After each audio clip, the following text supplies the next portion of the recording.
Hmm. Hello. I hope you can hear me. It's been a while. Just here, taking a little break, tuning in, Can meditate anywhere. Especially now it's cold, so going outside for a little bit, connecting with, or he's always around, so don't put God in a box. Don't do that. Anyways, there's a message for someone. I'll be back. I have so much messages and videos to do. It's just that okay, priorities, children and homework and work and just working on the background. I like to do things in the background. And I know a lot of you want to know and you type and try to get into other people's business, right? I'm so sorry. You're not going to find this in this channel, okay? I know I see that a lot of you is heavy, right? Imagine living it. Imagine trying to survive it. Just imagine. Here in this channel, it's a portal. It's a guide. It's I don't know, call it what you want. A lifeline. Life purpose. Library, what you like. I don't know. Whatever you need it to be. I just hope that it helps someone to wake up and do something. Join organizations. Continue boycotting. Continue to care. Continue. Make that your confirmation. I don't know where that come from.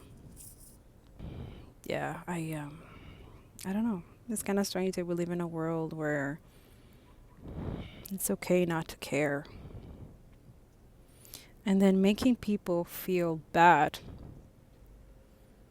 and shame for caring for other people. You see how fucked up that is? Yeah. So here is very heavy messages, spiritual, and then I put both. There's the reading of spiritual and then showing you the physical that a lot of you're trying to ignore. And your own government and politicians and people that you trust, and they're taking money from you like they were for all of you. This is what I don't understand. And probably I'll never have to. I'm just letting this go to Father God. Here we learn, I don't know, I find like you learn real spirituality when you just have a little push, but not in a negative or toxic way, but in a way that it could be healing, it could be transformative. That's how I see it. Just like I'm transforming and working on this and it has worked and continue going, I'm going to just want to pass that down. And whoever needs a message, it needs a message and I have to deliver it. I'm on a mission. Everybody's in different missions, but we also have to stick to reality. I don't want you to forget. This is why I don't like the new age spirituality where they're okay with what's going on, right? A lot of you need that. You need to have, sure, that sense of like escapism. Thank you, Spirit. I don't know if he says escapism, right? So you use like tarot or like meditation, yoga, and all that stuff to calm the mind, to calm the nervous system. That's okay. It's okay to do those things. We're not telling you not to do those things. What we're telling you is that you can do those things and also help out, right? I was cloud chasing before too. I like to look at if the clouds have shapes or anything like that. I don't know. Why not? Think outside the box. This is also here. I don't here tell people what to do. That's why I said use discernment. Use discernment.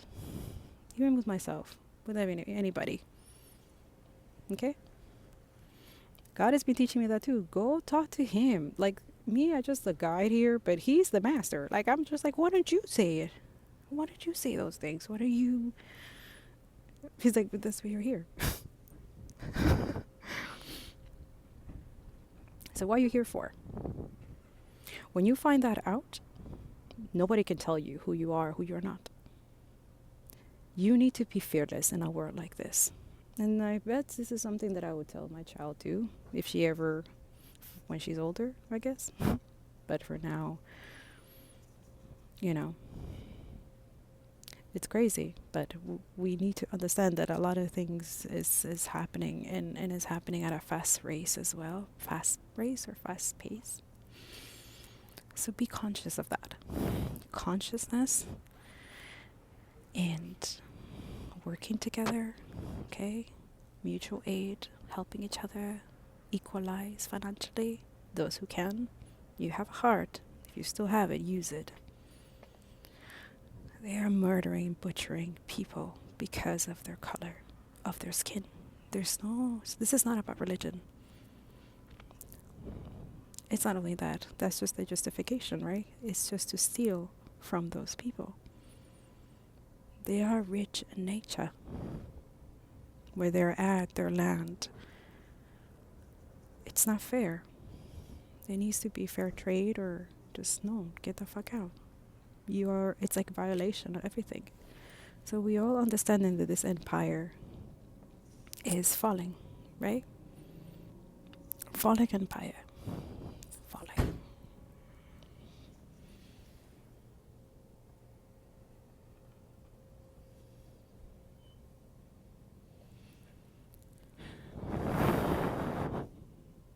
Don't take other people's shit, I guess.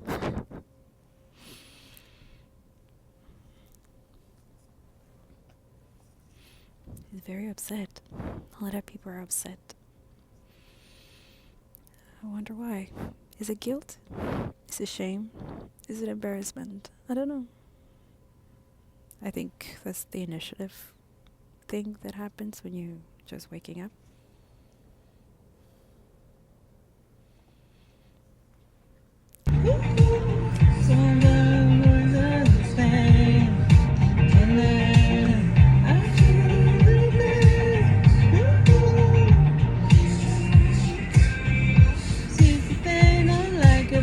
Good morning.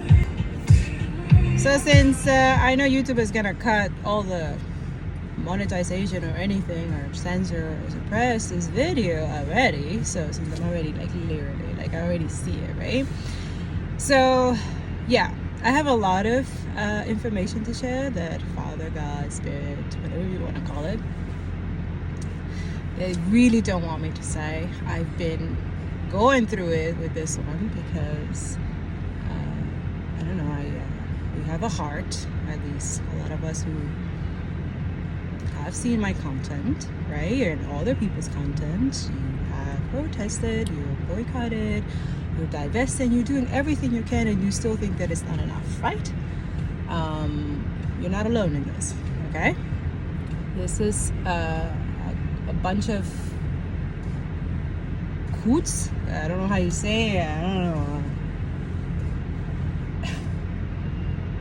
I don't even know how to call them anymore, because they are just disgusting, diabolical, psychotic, right? And we are seeing this because at this point where you guys at right now, everything has been exposed, and now you should be, I will be kind of like wary about people suggesting to others, especially when it comes from educational systems or organizations, okay, that tell you that for your mental health, like promoting this toxic energy, because now social media has turned completely against the system because it is exposing the truth now. It was created to keep you guys in the, fake diabolical propaganda media that has been there for centuries, and we are just now coming to terms with it, right? So that's one of the spiritual awakenings. That's one of the ego death.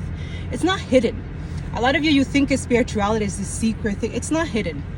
It's not. It's very exposed, okay? Especially during this time. We should be grateful for the Palestinians, the Congo, and Sudan. It's very spiritual. It's very demure to care about other people. Lack of education and empathy is a disgrace in the humanization, not only for yourself, but others around the world who live with you. We are all connected. This is the saddest thing that I find, that, ooh, someone says, kiss me when you see me. You see, I'm talking like serious, but God is trying to okay, someone. That's Kate Roosevelt. He's one of my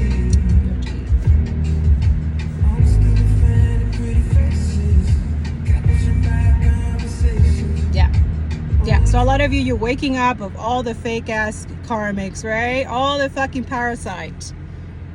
You understand now what a real parasitic in human form actually means, right? Oh, you're working on it. Sorry, that's like my mascara. It's the only thing I put on. Put some lipstick on. But yeah, a lot of y'all, you have like 3 to 4 jobs and you still don't see the benefit of it, right? You still exhausted, and that's the point. They don't want you to go for the mission, the goal that God already predicted and told you to do, because you have to go through the colonization. There's no skipping anymore. We're going into a new earth, a new system, because the other one, this one is crumbling and we're seeing it. That's the point. You're supposed to learn from a karmic lesson. You're not supposed to stay there. Stop staying comfortable. Stop being ignorant. Mental health, you're using mental health when the truth is being exposed to you? Wow. The privilege and the ignorance is really astonishing from some of y'all. You have privileges and rights right now because a lot of people in the past went outside the status quo. Stop being uncomfortable with accepting genocide, a Holocaust, open concentration camp, because that's what it is. When you look at the videos, a lot of you,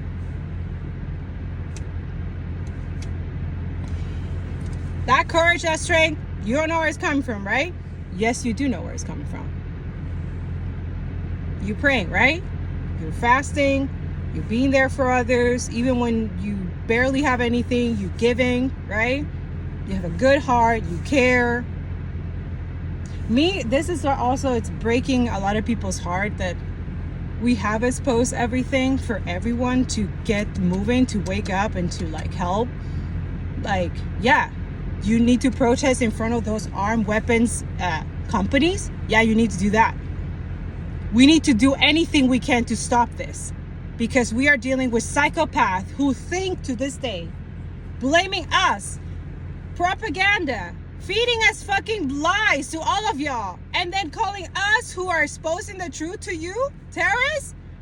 But basically it's a projection, right? Because they're literally confessing and telling you guys who they really are. And then the psychology maniac actions that they're doing, it's making the people who are literally exposing you guys like, we don't need to be doing this, but it's a human thing to do. It's caring, it's empathetic. I can't believe you let a system take that from you. The hope, you're not meant to be in a system that steals from you forever, being a slave. Because a lot of you put pretty colors and brands and all this bullshit, materialistic, right, superficial shit, that at the end you will never be satisfied. You will always squinch for more, just like them. Do you really want to be like these billionaires, all these people? Like, their fame, their fucking shit that they have is fake. It's not real. The glorification of exploitative success. In case y'all didn't know, white-collar crime is my Roman Empire. It's no secret that our media glorifies the kind of success that often comes at the expense of others. Movies like Wolf of Wall Street celebrate the exploits of white-collar criminals, turning them into cultural icons. Whenever I see a movie or a TV show portray these crimes as smart or edgy or fun, I swear it makes my eyes start to twitch. What's most troubling to me is how the glorification of exploitative success shifts societal values. People begin to believe that bending or breaking the rules is just a part of making it. Resonate with you that what greed is good was going to mean to Gordon Gekko and Wall Street? And no, that whole part was, I mean, I was the bad guy. I was the villain. It's always shocked me how many people on Wall Street have said, oh man, you're the reason I became a stockbroker. And I said, I went to jail, man. I went to jail. Oh, no. It's all right, going on. The American dream, once synonymous with hard work and honesty, is now increasingly associated with getting over on people or getting ahead by any means necessary. Here we also have to confront the uncomfortable question, can billionaires truly be ethical? When you quantify how much $1 billion is compared to the average salary, how many lifetimes it would take for most people to earn that much, What I have found is that most people who defend billionaires sit in two camps. Either they don't understand what a billion is, or they somehow think that they will also eventually be billionaires. They're just down bad right now, but it's coming. But peep game and lock in. If you spent $1,000 a day, it would take you more than 2,700 years to spend $1 billion. 2,700 years. Let that sink in. And hopefully you can begin to see the staggering inequalities that are built into the system when America is the country with the most, over 800 billionaires, to give you a clearer picture. Now, is it possible to amass such wealth without exploiting people or resources? This is a question we have to grapple with, especially when income inequality continues to rise. They have to make it up their lives, because behind the scenes they are corrupt and they accept money and they don't care who they kill. They have butchered about 200,000 Palestinians in the past year, only because one event of October 7 that they made up and they killed their own people. There's facts and news about this already. I have exposed it here. I've been exposing it for 14 months now. We are done and tired. They are tired. Wouldn't you? Put yourself in their situation. What would you do? Huh? Yeah. A lot of you don't want to do the colonization because that's the key. That's the empathy. That's what they're trying to take away from you by lying to you constantly. Psychological liars. Non-stop. Lying. But that has built your discernment, hasn't it? Arkansas Senator Tom Cotton just introduced a bill to ban the use of the name West Bank and replace it with Judea and Samaria. This is House Resolution 7552, Recognizing Judea and Samaria Act. Last year alone, this man received $230,000 from the pro-Israeli lobby. All of our congressmen are compromised by a foreign government. And that was just last year, but 2018 it was reported that this man received $4.5 million from the AIPAC lobby. This guy has made pro-genocidal statements saying that Israel can bounce the rubble in Gaza. And don't forget about the famous photo of him looting the gold in Iraq while he served in the US military. This dude is an absolute danger to our country. He even suggested that we invade Holland over the ICC arrest warrants for Netanyahu. American law on the ICC is known as the Hague Invasion Act for a reason. Think about it. Absolute insanity. And he puts out a statement that the International Criminal Court has no jurisdiction in Israel for its illegal pursuit of Israeli officials. Why would they not have jurisdiction? Is it because Israel is not a signatory to the Rome Statute? But if they're using that logic to delegitimize the arrest warrants, then that would also mean that they would have to drop the arrest warrants against Putin. Is that what you're trying to say, Mr. Cotton? Welcome to the United States of Israel. They need to start paying us taxes now.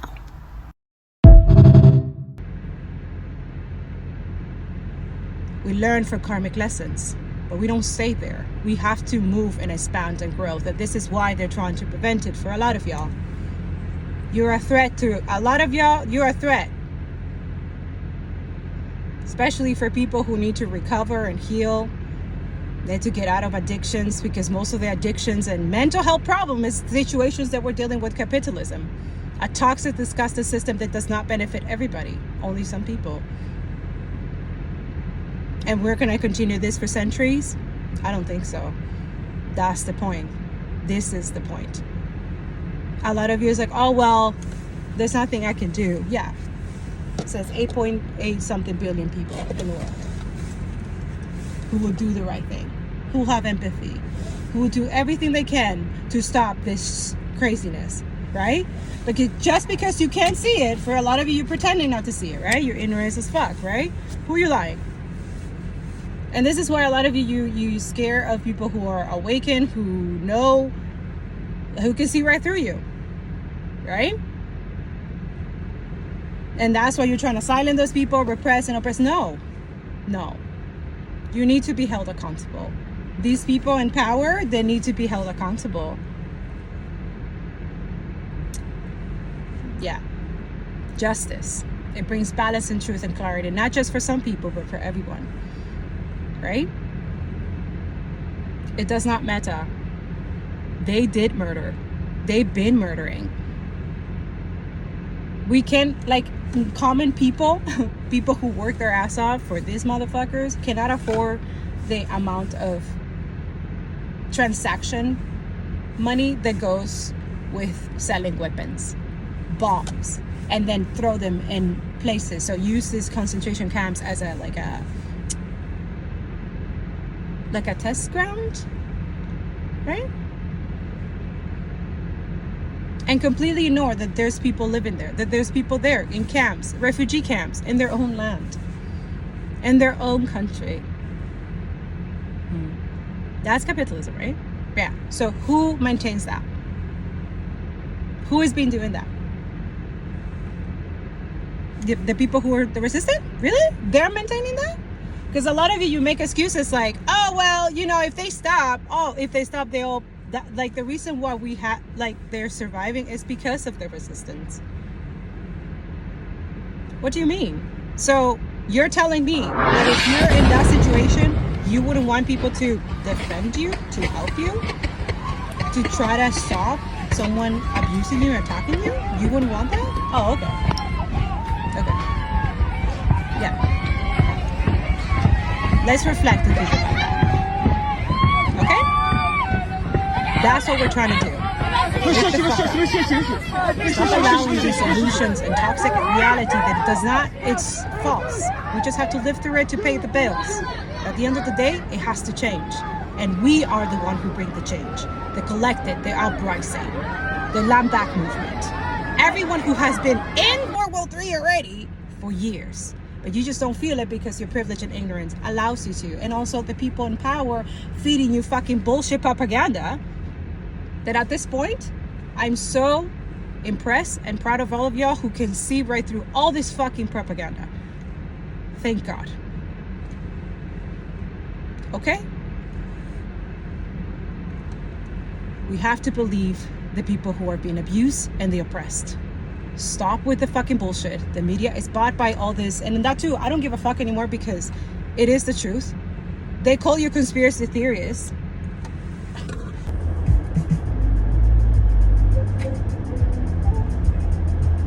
I was talking too much. And I had to go. So, but out of sight, out of mind, apparently. I love when the universe confirms and talks through anything. Pay attention to everything. The colonization is supposed to be not completely negative or something, because it is negative. What's going on in the world, diabolical as it is, yeah, it's supposed to make you feel suppressed, negative, and stop you and to get you tired and not be able to do anything. Do not believe the colonizers, and do not let the colonizers, learn from the resistance people, Malcolm X, like read their books, go to my book, go to writersyep.com, go to my bookshelf section, go have fun there. Education is supposed to be fun, even though it's disgustingly morbid and diabolical, but it always points out to the people from the top. Always. It will always shows that truth. God has been showing that everyone for centuries, I feel. Yeah. And a lot of you, education, and on top of it all, education has even been like altered, right? To stop some of y'all from like really learning the truth, right? And then when you learn the truth, you get like gaslight, bully, and all that shit. Like, how dare you, right? Because they're uncomfortable. You get people uncomfortable. You irritate people's demons. A lot of people, mostly white racists, a lot of you, my ancestors. I'm like, do you know who your ancestors are? Yeah. Do you know who they are? Do you know who they were? Yeah. A lot of you got a lot of Columbus on you. A lot of Columbus. A lot of Hitler. Right? Yeah. That's your ancestors, right? Yeah. So a lot of you, you've been asked, begged even. Wow. That too, yeah, anyways. Begged to decolonize, okay? Like, because a lot of your ancestors were not the highest white light, okay? They were selfish and greedy and super racist, and they will do anything, right? A lot of you, your ancestors did a lot of rapes, genocidal, right? Killers. Yeah, this is why we tell you to decolonize. Okay, even ourselves, even everybody needs to be decolonized. Everyone. Like, that's what indigenous communities have been telling you. Like, even them themselves, they know they have been whitewashed, they greenwash. Everyone. We all victims of abuse of these people who will do anything for money, right? We're seeing it for 14 months, and other people have seen it for 14 months and 76 years. And we have the audacity. They're literally sharing their pain, their grief, their lost. How dehumanizing that is. So we have the audacity to say, to mock them. Yeah, a lot of you don't want to see, right? Oh, my mental health is too intense. Yeah. How about you see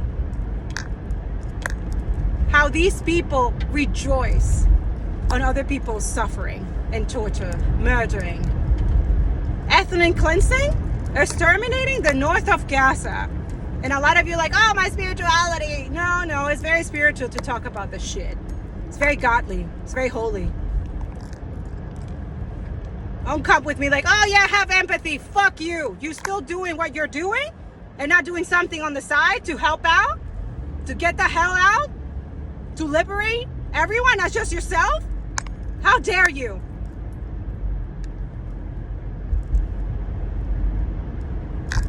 How dare you try to belittle people's light and the truth and their empathy because it makes you uncomfortable, because you are fake as fuck and you continue living this fucked up life and pretending and ignorance, and you want everyone to just join you.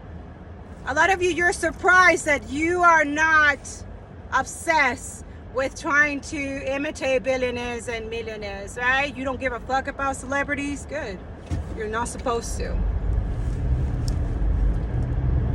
You're not supposed to idolize people who rejoice and make money out of genocides. And there are multiple. Let's keep it real. There's evidence and there's testimony nonstop on social media, because that's their place where they can easily access people, community, and unite and do all the things that we're supposed to be doing a long time ago. But we have turned their own creation to help other people. Oh, how dare you? How dare you use the platform that we invented for you to stay complicit and genocidal enabler and a narcissist? Have that money mentality and not care about other people. Okay. First of all, fuck you. And second of all, I'll pray for your soul, because that has already long gone. God has kept it in a different dimension. A lot of you, you think that you can get away with a lot of things because silence is complicity. But also a lot of you, we've been telling you to boycott. We've been telling you to do this. And a lot of you now, you're doing out of this spite because something made you uncomfortable, that it was the truth. But you like to believe your own delusions, right? Typical narcissist, right? They believe their own lies. And then when you've given the facts and the truth, well, you try to twist it to fit your narrative. You go for the lie with people like, oh, you see, they're crippled and they're corrupt and they have diabolical and demonic energy, right? I'm gonna go that way. The karmic wheel, I call it, right? A lot of you, you've been watching my content. That's what I'm saying. I'm not for everybody. This content is not for everybody. And I'm putting a warning here that there's going to be videos that I like to keep spirituality as it's supposed to be. Decolonized. Not religious, none of that shit. Real. Political, whatever you want to call it. But it's the truth and clarity and justice that needs to be exposed. That's another thing. God keeps telling me, Angie, I need you to post it. I need you to post it. Okay. He keeps saying the truth is what crumbles the Zionism diabolical ritual. He says the truth is what exposes them. So continue exposing. And I'm going to continue. I'm going to be obedient because I have to. I keep telling, okay, God, the only thing I ask, just protect everything, my community, my people. Make sure that they learn and they wake up and then they do what they have to do.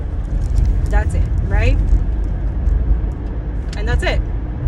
Increase my discernment, increase the discernment of those who watch, those who give them abundance and give them all the protection and power that they need during this time to overcome and stay out of the status quo.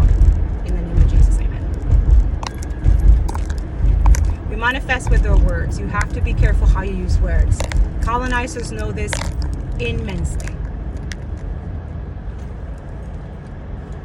Okay? Be conscious of everything. Purchasing. Wise on your words. What you say. Who you talk to. Not everybody's your fucking friend. You can trust some people, benefit of the doubt. Okay. But remember that there's a lesson whenever you give the benefit of the doubt. Most probably God have already told you that they're going to betray you again and what to do next. Right? A lot of you have to stand still. Silent. While they do the most, right? There's a lot of defamation of character, dehumanization, humiliation, ritual. There's a lot, right? So I like to expose both sides. Intuitive because that's what I do. I have multiple gifts. That's what it is. And a lot of people get irritated because the truth gets exposed, it irritates their demon. Good. I hope that you have that strength to look at your own demon, to deal with your own demonic shit. It will be nice. You will do a very good service to humanity. That's why decolonization is about. A lot of you don't want to do this work because it makes you uncomfortable. Fuck off. Go live a fucking genocide. Go try to survive a fucking genocide and tell me about it. Tell me that you can survive. A lot of y'all, this is why I'm telling you, people who survive this type of shit non-stop are chosen. And we have the audacity to believe the colonizer, the corrupt, calls himself chosen, but he's just trying to copycat and imitate Palestinians, but try to murder them, exterminate them for their own selfish need. Yeah, totally. I'm gonna believe that fucking bullshit.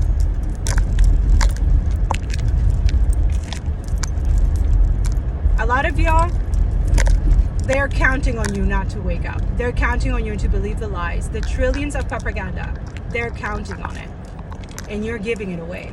That's your hope, that's your integrity, that's your honesty, that's your abundance, that's your prosperity. They're stealing everything, and they give you breadcrumbs, and they want you to suck it up, the abuse, and the abuse of others that they're doing to other people, and to believe their white supremacy race, right? Because that's the point. I love that some people are waking up, some white people. They're like, yeah, no, you're the one who believed the white race. I have a video for that for you. It's coming up soon. But this is why I couldn't come here because I'm a human being. I care about people, even if I haven't met them, but they have literally shown everything, their vulnerability, their strength, their resilience, their courage. They're willing to die for the truth, to expose the truth to us. How dare we insult them like that? A lot of you don't have no idea what it is to survive a fucking abuser, a narcissist, a fucking demon. You have no idea. And still have compassion and empathy and forgive. Forgive. Oh, they still take and take. They still look at you in the eye, doing bullshit in the background to fuck you because you're telling the truth about them. How dare you expose me? Embarrass me. You know the worst thing for a narcissist is embarrassing them? Not the truth. Not for them to take accountability to stop. No. How dare you expose me? Now I'm gonna punish you more. I'm gonna give you the silent treatment. I know all of their tricks. All empath, we are the antidote. The truth. It's not just empath. Empath who's stand truth and courageous. And no matter what, you speak the truth. And now you have more courage because Palestinian journalists have given you that courage. Use it wisely. Use it. If they're going against them, and all of y'all pro-Palestine and pro-humanity, use that. Alchemized interest muted. Take it in like breakfast and take action. Be smart or be stupid. Don't do stupid shit like they're doing. Let them expose themselves. You work in silent. Oh yeah? They want to play this game? We're going to play it better. And they know it. And they should be. They're scared. They have fear. Good. We're children of God. We have no fear. Learn from the Palestinian and Congo and Sudan. They're surviving the shit that they are expecting us to go through. They're expecting us to go to the butcher house, silent and quiet. I will never let anybody go through that shit. A lot of y'all, wake the fuck up. We are dealing with fucking narcissist, demonic, psychotic people. And you the sane one. Yeah, you. You can swallow up all the videos. You can watch this. Wake up. Educate yourself. Know what's up. Still play their game, but do better than them. Yeah. You need to be doing that. You need to be doing that. Absolutely. Yep. And they know it. They know that they're looking into tarot card. Don't think for a second that these people are not like tapping into other people's business, just like any karmic, right? A lot of y'all, there's a lot of rituals, a lot of shit to keep you quiet, to shut the fuck up spell. There's a lot of sleepy stuff, stagnation. They're using also the cloaks of the change of time. So this is people who live in the north who have changed time, right? Right? Not everybody is like this. To alter reality, to benefit themselves. Really fucked up massacre rituals. They're using their own victims and abused, oppressed people to boost up, power up their rituals. They have infiltrated in every aspect of finance, education, government, politics, laws, finances, bank, lobbyists. And then they call us conspiracy theorists because we know that it's the truth. It's everywhere. Like, just look it up. There is Zionists everywhere. Faking as Jewish, which, by the way, is a religion. It's not an ideology. And it's a beautiful religion, but also has a history, just like any religion that needs to be decolonized. I've been saying this for like 7 years now, and like it's like I've repeated it, but I need to continue it needs to be continued. Okay, so this video is the reason why I wasn't be able to, and I'm sorry. I get really angry and get really, but also at the same time it's like it's frustrating. And that's the point. Like, a lot of people, this is another energy. They're trying to trigger you, get you out of character so that you can also. So when that happens, like, go back and reflect and then take accountability for that. Like, some people don't need to take your shit. And I'm not trying to project my shit to other people, but there is a lot of shit in the background trying to be hidden. Okay? Using people, money, and everything, resources, stealing nonstop through a system that only benefits some people and not everyone. And then everybody else, like, homeless should not exist, poverty should not exist, famine, induced famine, and pretend it's not. And then after a couple months that happened and some of them survive, then come say, oh yeah, we did that. So what? Oh, that's okay? Do you see how bad it is when you enable narcissists and sadists and genocidal maniacs? Yeah. Okay. So this is something that it was done to my beautiful Bizan. And I pray to God that God says, just, that's my daughter. But I know, I'm like, yes, Father God, Bizan is your daughter, Allah, you know? And he tells me that they're going to pay hard because they try to punish her with this one. Because what she's doing, she's literally feeding people and giving water, and everybody who's being literally induced starvation and blocking water and food for them, right? On purpose. Yeah. So she's been going to, with her family, a cousin, right? So they murder her cousin for doing this. Also for her exposing the truth. So this is what they do. Okay? So don't be surprised about that shit. And yeah. This is why. And this is why they also don't want you to look at social media, because watching someone going through this and telling you their grief and what happened to her, and knowing that this is the truth, that you know it deep in your core, that no fucking fake propaganda can ever try to fuck that up for you. It's just not gonna work. Okay? So yeah, because once you know the truth, once you see it, you can't unsee it, right? So that's the beauty of truth, right? It's hard, it hurts, but it's the truth, right? So this is why a lot of people, oh, don't watch that, it might affect your mental health. Yeah, because you will feel the truth. You will feel that person's pain. You will know it's the truth, and you will do something about it, or you want to. That's your true self. Yeah. So decolonization is empathy, and educating yourself and having empathy during this time, it's part of your decolonization. It's part of getting back into humanity. If you haven't done that, you've been dehumanized and you're dehumanizing others. So please go heal. Thank you. You all know that the north of Gaza Strip is besieged for 10 days now. No food, no water, no electricity, and even no moving. I have a cousin. His name is Mahmoud. He's generous, he's brave, he's strong, the same age as mine. And today Mahmoud was distributing water in 𝓂�🆃 school in 𝓂�🆃. He wanted to stay in the north. He stayed in the north. He was only helping his people. He was with two friends. The Israeli drone bombed them inside the school while distributing water for the starved people for months and 10 days. He was killed. He was killed because he said no. He was killed because he was helping his people.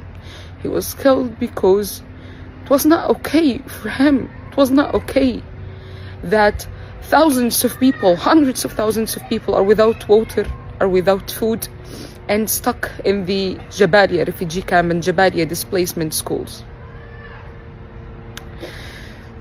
Mahmoud is in a better place. I'm so devastated. We will miss him. He was really a soft-hearted, good guy. But I'm sure that he wanted this. He was okay with this. He did not escape. He did not lock himself inside the home or any home. He was making change. He was helping thirsty people to get water. And that's his sin. And that's our sin. Rest in power until we meet, cousin. Until we meet. I learned a new word today, kleptocracy. It's a noun, and it means a government or state in which those in power exploit national resources and steal. A rule by thieves. Used in a sentence, it sounds like, you know you're living in a kleptocracy when new luxury cars fill government parking lots, but the roads remained full of potholes. Another example would be, kleptocracy isn't just theft. It's an entire system built to keep the rich richer and everyone else struggling to get by. Kleptocracy. You're welcome. While some people are excited that the brutal Assad regime could fall, others know it will spell disaster across the region if he does. Some believe that this resistance to Assad is organic, while others link the rebels to meddling superpowers. Right now, it's impossible to predict whether the Assad regime will fall. The Syrian opposition forces are currently pushing towards the Hama province after taking over most of Aleppo. Either way, the story starts when Bashar al-Assad first took over from his father in 2000.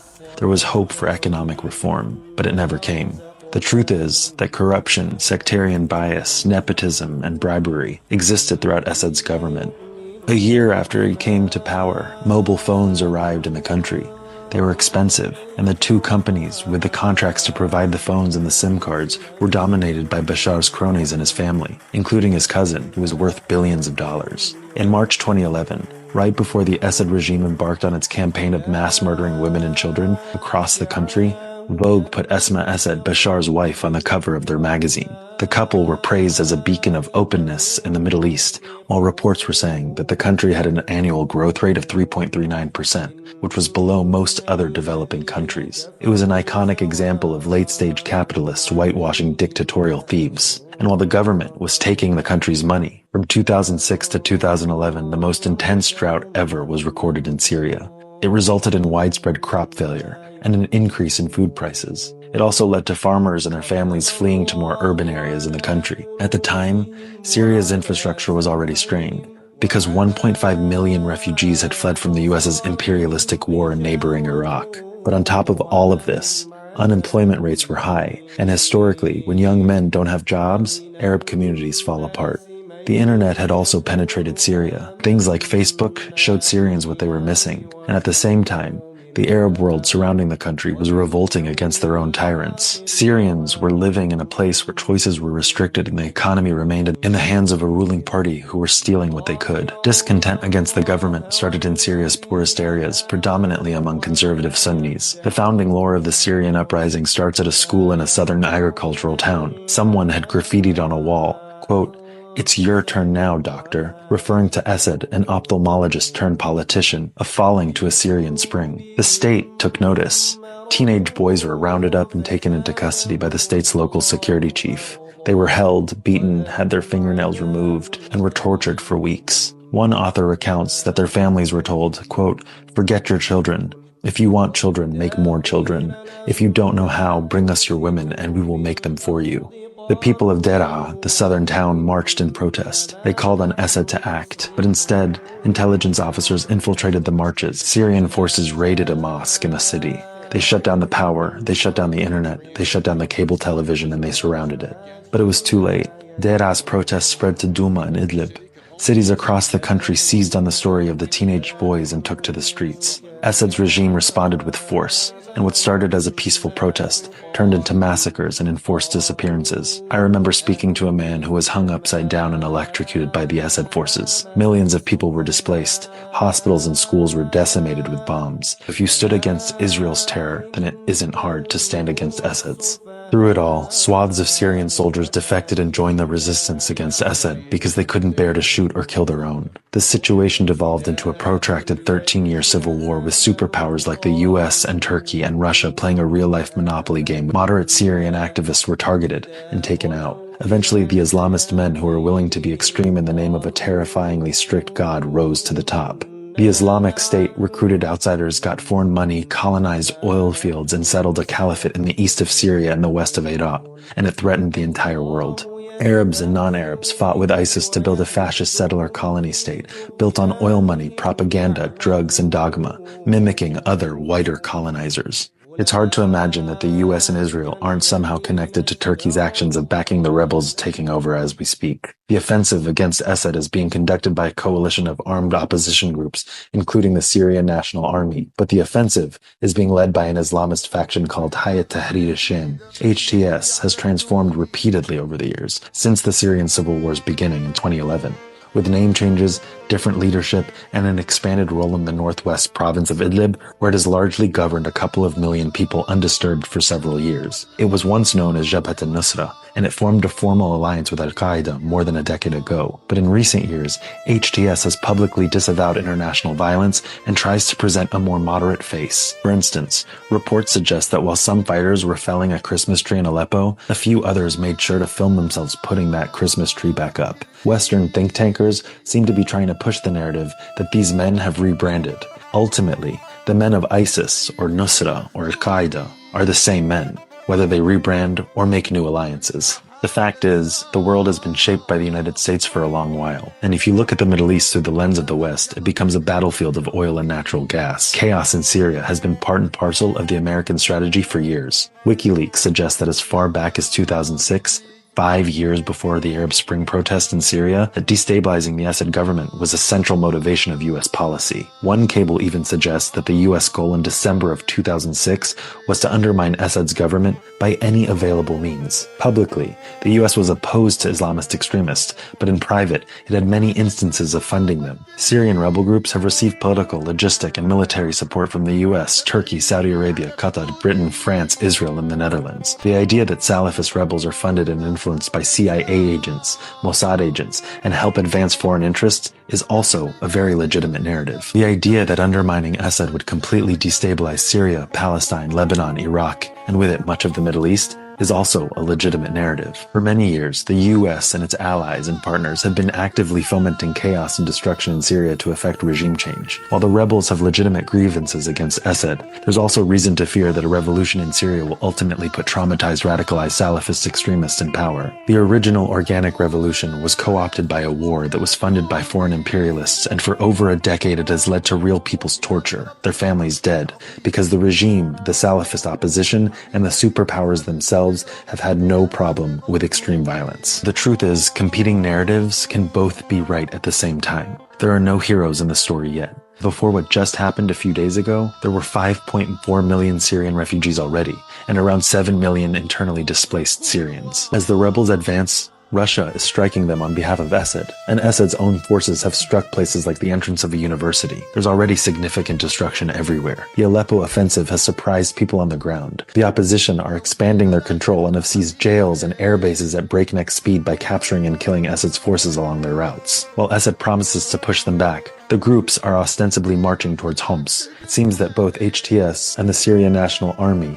have cut the regime off from Aleppo. Even at the height of the war about a decade ago, they'd never done that. And yet, in under a week, they've taken it. It seems like if this was a machination of US, Turkish, and Israeli motivation, then their coordination has been tight and also tight-lipped. With Russia tired in Ukraine, Hezbollah decimated in Lebanon, and Iran on its knees, right now seems like as good a time as any to take Syria. The Turkish-Russian alliance seems like it's dying, and the resistance axis is nearly completely cut off from each other. Although many Syrians are hoping Assad falls, they know that the opposition forces are not necessarily rightly guided liberators. And don't let anyone fool you into believing that Assad is some anti-imperialist advocate for Palestine or the resistance. In the end, navigating all of this shouldn't make you want to back away or believe there are no heroes in the story at all. What happens next will affect the entire Middle East and the entire world. So lean in, and don't let this be too complicated for you to understand.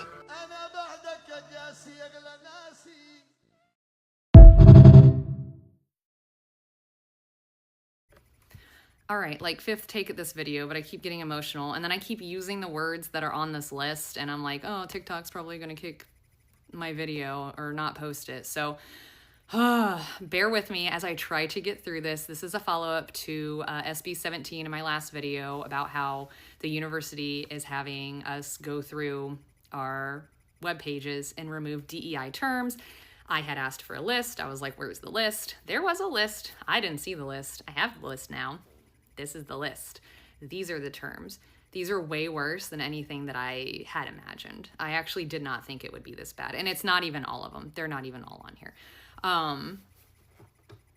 I guess I can point at them, but I think it'd be ridiculous that I can't say Latino or Latina on here. We have a whole department that's Latino studies. A whole department. We have a whole LGBTQ department. These are people. These are human beings. These are human beings. Les, gay, bisexual. The list goes on. These are people we are talking about. They aren't just terms that hurt your feelings, all right? And the hypocrisy behind it all is so astounding. It's so astounding. If you're laughing at this video, I bet you believe that we shouldn't tear down Confederate monuments, because if we do, we erase history, right? But you are all for removing a whole bunch of terms that hurt your little snowflake feelings off of a public university website that you probably don't even attend, that you're not at right now. That is pure hypocrisy. And this is a blueprint for what's going to happen on the federal level, because they've seen it work in this state. They see it working in this state. Congressman Michael Cloud, a Republican from Texas, has already introduced the Dismantle DE&I Act. You can look that up. I won't explain it on here, but it's the same premise, except at the federal level. So these terms, these people, not just terms, there are people behind these terms that are human beings, are going to be struck from a public university's website. And don't think that they're not going to come after the departments next, because that is next on their list. I guarantee you. And you can sit around and say, that's not going to happen all you want. I didn't think this would happen. I never in my wildest dreams thought this would happen. And this is why I left the university. A huge reason why I left the university was this bullshit right here. It's really simple. It's so simple. And if you can't see it, I can't make you see it. But this is absolute garbage. It's garbage. It's garbage legislation from garbage humans. And I'll leave it at that.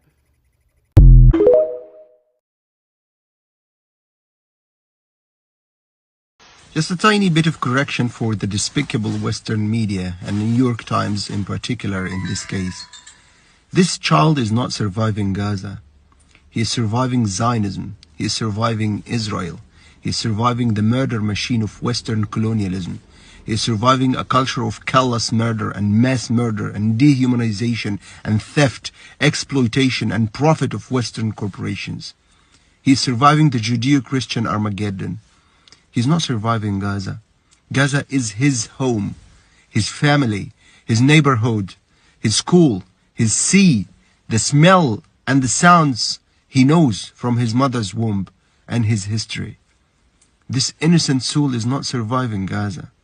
He is like millions and millions around the world, surviving one of the most disgusting civilizations this planet has ever seen, and potentially the most cringing, cynical, deceitful, greedy, heartless, and hateful invention in all of our history, called the Western media. That's why he's surviving.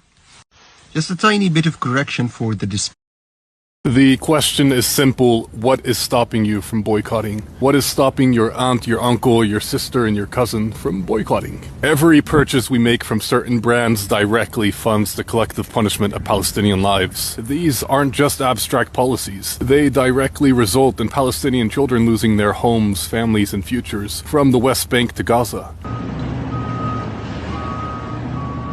How could this tiny area accommodate 2.25 million displaced Gazans? Aside from the everyday convenience of fast food, Starbucks, and Coca-Cola, two common excuses for why consumers avoid boycotts are, what about the franchise owners? And won't a boycott hurt local jobs more than the corporations? Let's break these down. Franchise owners are tied to corporations. While franchise owners are local, they pay licensing fees and royalties to the parent company, often a percentage of sales.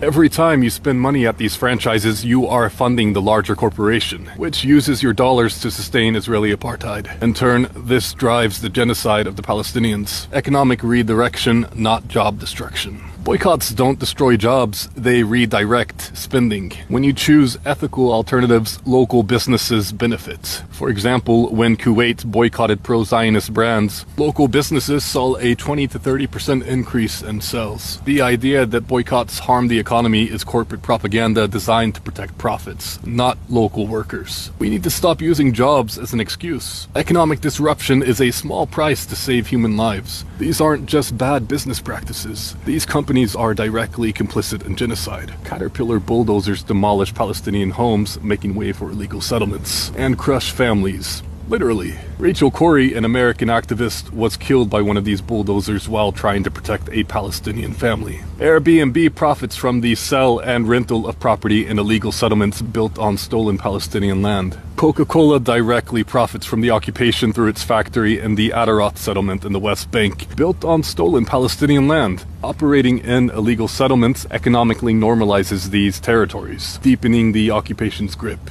Beyond this, Coca-Cola has supported pro-Israel lobbying efforts, including sponsoring events like the American Israel Chamber of Commerce Awards Gala. McDonald's franchises in Israel have provided free meals to Israeli soldiers, even amid escalations in Gaza that have killed thousands of civilians. This isn't just corporate goodwill. its material support for a military that enforces apartheid policies and commits documented war crimes. By boycotting companies like Coca-Cola and McDonald's, consumers target not just their complicity in human rights abuses, but their broader role in legitimizing apartheid policies. History has shown us that boycotts are powerful tools for change. During apartheid in South Africa, international boycotts and sanctions were instrumental in bringing the white supremacist apartheid regime to its knees. In the same way, economic boycotts can disrupt corporate support for Zionist state policies. Companies facing boycotts often reassess their involvement in contested regions due to investor backlash. For instance, 7-Eleven franchises in illegal Israeli settlements contributed directly to the normalization of land theft.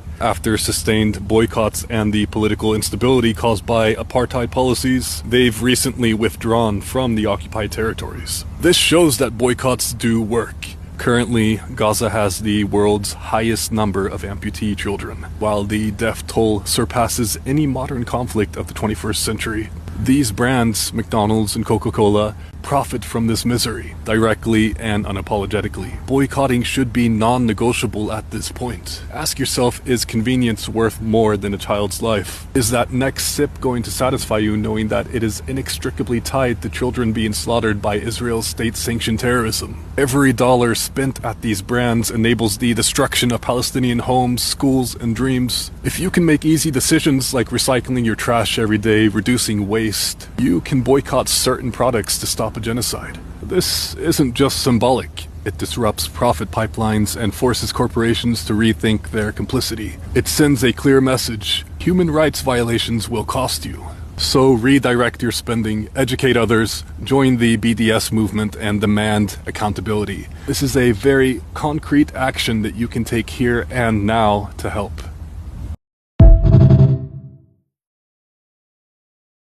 كل الأمم أحاطت بي وباسم الرب قهرتها هاليلويا فإن إلى الأبد.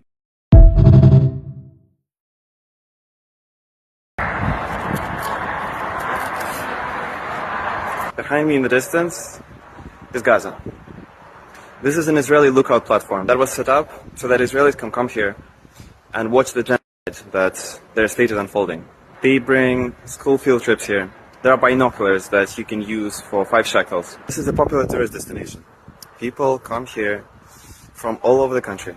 From here, every falling rocket is just a quiet thud and a plume of smoke. And from there, it's a bunch of dead children.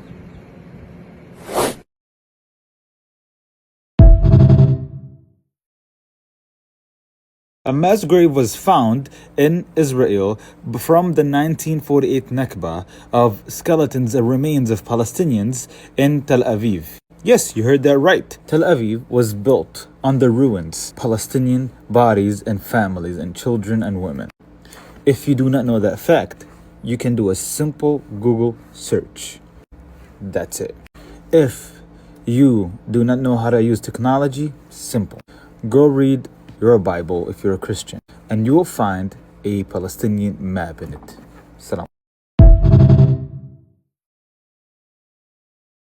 November 29th is the start of Read Palestine Week, a week where people will immerse themselves in Palestinian literature, poetry, or read about the history of Palestine. At Interlink Publishing, the only Palestinian-owned publisher in the US, we are giving away pins, stickers, and bookmarks to anyone who purchases a book by or about Palestine. Check out the link in our bio for the full list.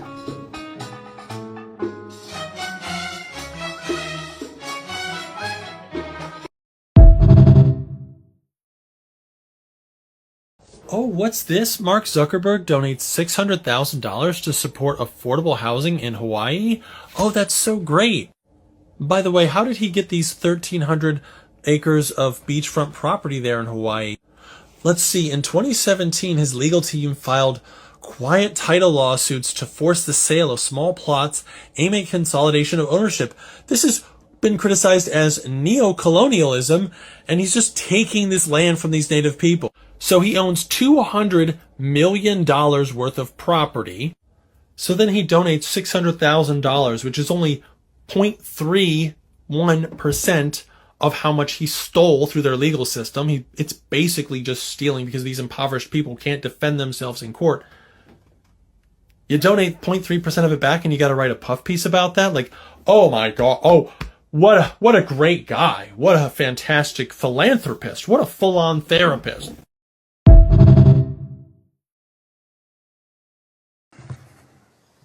I first learned about allyship and solidarity work when I learned about the genocide of Indigenous peoples here on occupied Turtle Island from First Nations, Haudenosaunee scholars, and community members.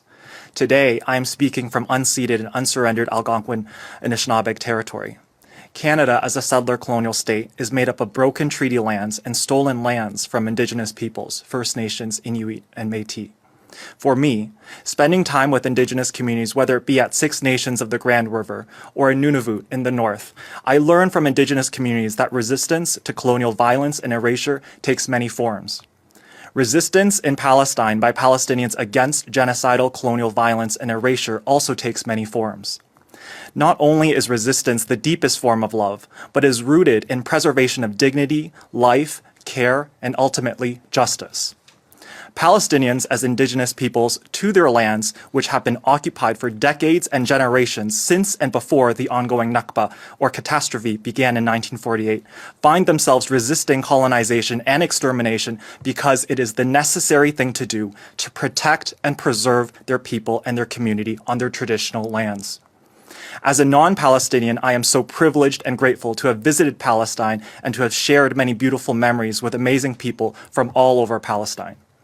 I have fond memories of visiting places in Palestine like Nablus in the West Bank to try their famous kanafe, a traditional pastry dessert made with cheese soaked in syrup and topped with pistachios. Or hiking in Batir, walking amongst a landscape of olive trees, grapevines, stone terraces, flowers, and poppies. Learning about the agricultural irrigation system as one of the oldest farming methods and remains a source of livelihood for local Palestinian communities. Or watching a dabke performance and later also attempting to learn a bit of dabke, which is a traditional Palestinian dance. I have learned from indigenous communities here on Turtle Island and from Palestinians in Palestine that your stories, your histories, your food, your art, your music, your dance, your culture, your language, your joy, they are all forms of resistance against colonial violence and erasure. One of the most pertinent examples I will leave you with was from my time in Gaza earlier this year, during this ongoing overt genocide. There were a handful of occasions where I saw kites being flown by children. These kites varied in their construction. Some kites appeared to have been made by materials like plastic or garbage bags, but they worked well, and they were beautiful to see flying in the sky. Upon a backdrop of drones, quadricopters, fighter jets, and ongoing bombing, to see a kite in the sky now and then showed me the steadfastness of the Palestinian people and the children that I simply can't put into words.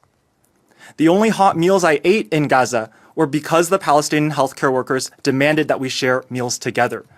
Knowing they had so little, they still wanted to do more for us as their guests. I left my heart in Gaza. I realize this is a love letter to Palestine. Ultimately, Palestinians in Palestine will free and liberate themselves through their resistance efforts on the ground. But that does not absolve us from the moral obligation and legal responsibility to end Canada's complicity, support, and active involvement in Israel's ongoing genocide and apartheid of the Palestinian people. We have a duty to the Palestinian people through meaningful, intersectional, and unwavering solidarity to do what we can from where we are to support their efforts towards self-determination and liberation. We must see a recognition of a Palestinian state. We must see a permanent two-way arms embargo with Israel. We must see Canada comply with all of the ICJ rulings and the ICC arrest warrants. This includes Canadian companies and institutions enacting all necessary and appropriate divestments from Israel. And as individuals and as collectives, we must support boycott campaigns for companies complicit in Israeli apartheid, occupation, and genocide. We must see unrestricted humanitarian aid for Gaza. We must see Gaza be rebuilt. We must see reparations for Palestinians, and we must see an end to the legal Israeli occupation of Palestine. We will see, within our lifetimes, Palestinians living free and with their right of return honored and fulfilled. Thank you.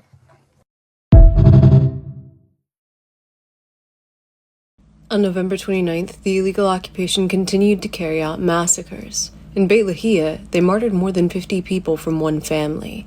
In Lebanon, they broke the ceasefire agreement, and in Syria, they blew up the walkie-talkies of the Syrian army. The occupation had bombed the Dadu family in 𝓂𝆃Its, and there were 5 martyrs and a number of injuries. In Lebanon, the illegal occupation opened fire on the citizens of Bint Jbeil. Their tanks moved deeper into the city of Hayam, and they opened fire on citizens during a burial ceremony. They even claimed to have bombed a Hezbollah mobile rocket launcher deep within southern Lebanon. The residents of Nabatsi in southern Lebanon held a vigil for the martyrs. And in Syria, as the opposition approached the outskirts of Aleppo, Iranian and Russian forces mobilized.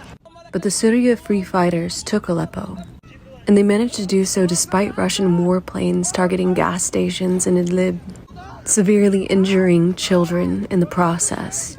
The warplanes hadn't targeted a militant base. They had targeted civilian infrastructure. The child's parents are nowhere to be found. A Syrian fighter reunited with his mother after driving out the Syrian military from their home. And after freeing a portion of Aleppo, they managed to open the doors of the female prison, freeing so many women on the week of solidarity against violence against women. But while the Free Fighters are working to free the Syrian people, the illegal occupation is working to destabilize the region themselves, blowing up walkie-talkies belonging to the Syrian army, just as they did with Hezbollah. Settlers are attacking people in Herbet al-Tuba, this in the West Bank. They stormed the town of Yetma south of Nablus, and they fired tear gas into the streets at random. And in Tulkarm, the illegal occupation invades, clashing with resistance fighters in the city. In the bread lines of Deir al-Bala, there was a stampede, and 2 girls and a woman were suffocated as they were trying to get bread from the bakery. And they had been starving for days. And there were well over 50 martyrs when the illegal occupation targeted the Ahmed family in 𝓂𝆃. The martyrs and injuries from this home, as well as the Baba home, were carried by cart. But the illegal occupation decided that that was worth bombing. And when they did so, they ripped the martyrs' bodies to pieces, along with the rescuers. Their crime was simply the attempt to give them proper burial. And for that, the illegal occupation made them pay with their lives. The martyrs that could be recovered were buried under bombardment. With young children present, the gunfire goes off continuously in the background as they try to put the martyrs to rest. The demolition of buildings in 𝓂𝆃 and Jabalia continued, and the wife and son of Professor Hassan Shraim were recovered, but neither of them were alive. He was a professor from Al-Wusta, and that was his wife and only son. And more martyrs were recovered from the 𝓂𝆃Its massacre, this one from Al-Mufti land, just north of 𝓂𝆃Its. The whole area was razed by tanks and military vehicles, and the destruction here can only be described as massive. There were 2 martyrs and a number of injuries when the illegal occupation targeted the Al-Sabra neighborhood south of Gaza City, and the family struggles to say goodbye. This child here was killed in his tent in Muasik in Yunus last night, in the so-called humanitarian area, and they send their drones to the humanitarian area as well, targeting and shooting men in the legs. The illegal occupation targeted and killed Dr. Ahmed Ziad al-Khaloud. He was head of the intensive care unit at Kamal Adwan. His children say goodbye to him here. He had been on his way to work when the illegal occupation targeted and killed him. The director of Kamal Adwan presides over his funeral. In the Al-Saftawi area, north of the Gaza Strip, the illegal occupation continues to target them with artillery. And they targeted the Abu Yasser al-Sardi family in Sheikh Ridwan. 10 people were risen as a result of these strikes. And the Kahil family was targeted in the Al-Ramal area west of Gaza City, with the illegal occupation targeting yet again men, women, and children, all of which are carefully collected. transported to the hospital in bags, while anybody who managed to survive is treated. Anas al-Sharif had to report on the targeting of his own cousins again, and this little girl cries for her mother. But she is the sole survivor of these strikes, so she calls out for somebody who cannot help, laying bloodied and injured in the hospital after the illegal occupation killed her entire family. She's all alone.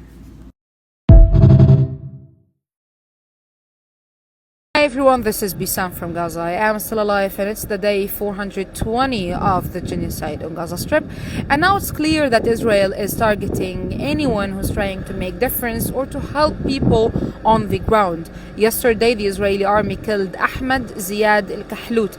He is the chef of the ICU department in Kamal Udwan, the only working hospital in the north of Gaza Strip. And of course, along with another 100 Palestinians in the north of Gaza Strip in Beit Lahia in 2 different massacres during the early morning. That's increased the death toll to 2,700 people in only 2 months of the ground invasion, the Israeli ground invasion in the north of Gaza Strip. But this is not the only thing, because an hour ago, here in the south, the Israeli army targeted a group of people in Salah ad-Din, killing them here in Khan Yunis, and three of them were humanitarian workers, international humanitarian workers. They were working at WCK, the World Central Kitchen, and heading to their work. They were in their vehicle heading to their work. So that's it. This is the equation. We are gonna kill, we're gonna displace, we're gonna evacuate people, but no one is allowed to help. By the way, until now, since the beginning of this genocide, more than 1,000 medical staff get killed by the Israeli army. If this is normal and legal in any place in the entire planet, I don't want to live here. I don't want to live in this planet. I'd rather prefer to die. If these angels who are trying to help people to survive can die and no one can move.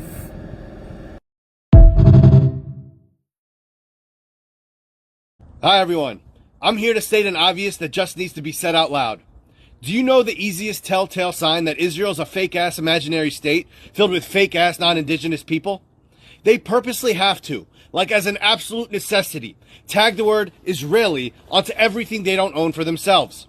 You know, just like they tagged the entire state of Palestine to be this imaginary fake-ass state called Israel. This is most indicative through food, but can also be seen in their theft of our culture, music, and fashion. I mean, look at this. This is real, pun intended. When you Google traditional Israeli dress, this comes up as a stock photo. But let's take it one step further. Remember how Israeli Zionists and the West like to attribute our 𝓂��its, which is our symbol of national identity, resilience, strength, resistance, and pride, to represent a symbol of terrorism?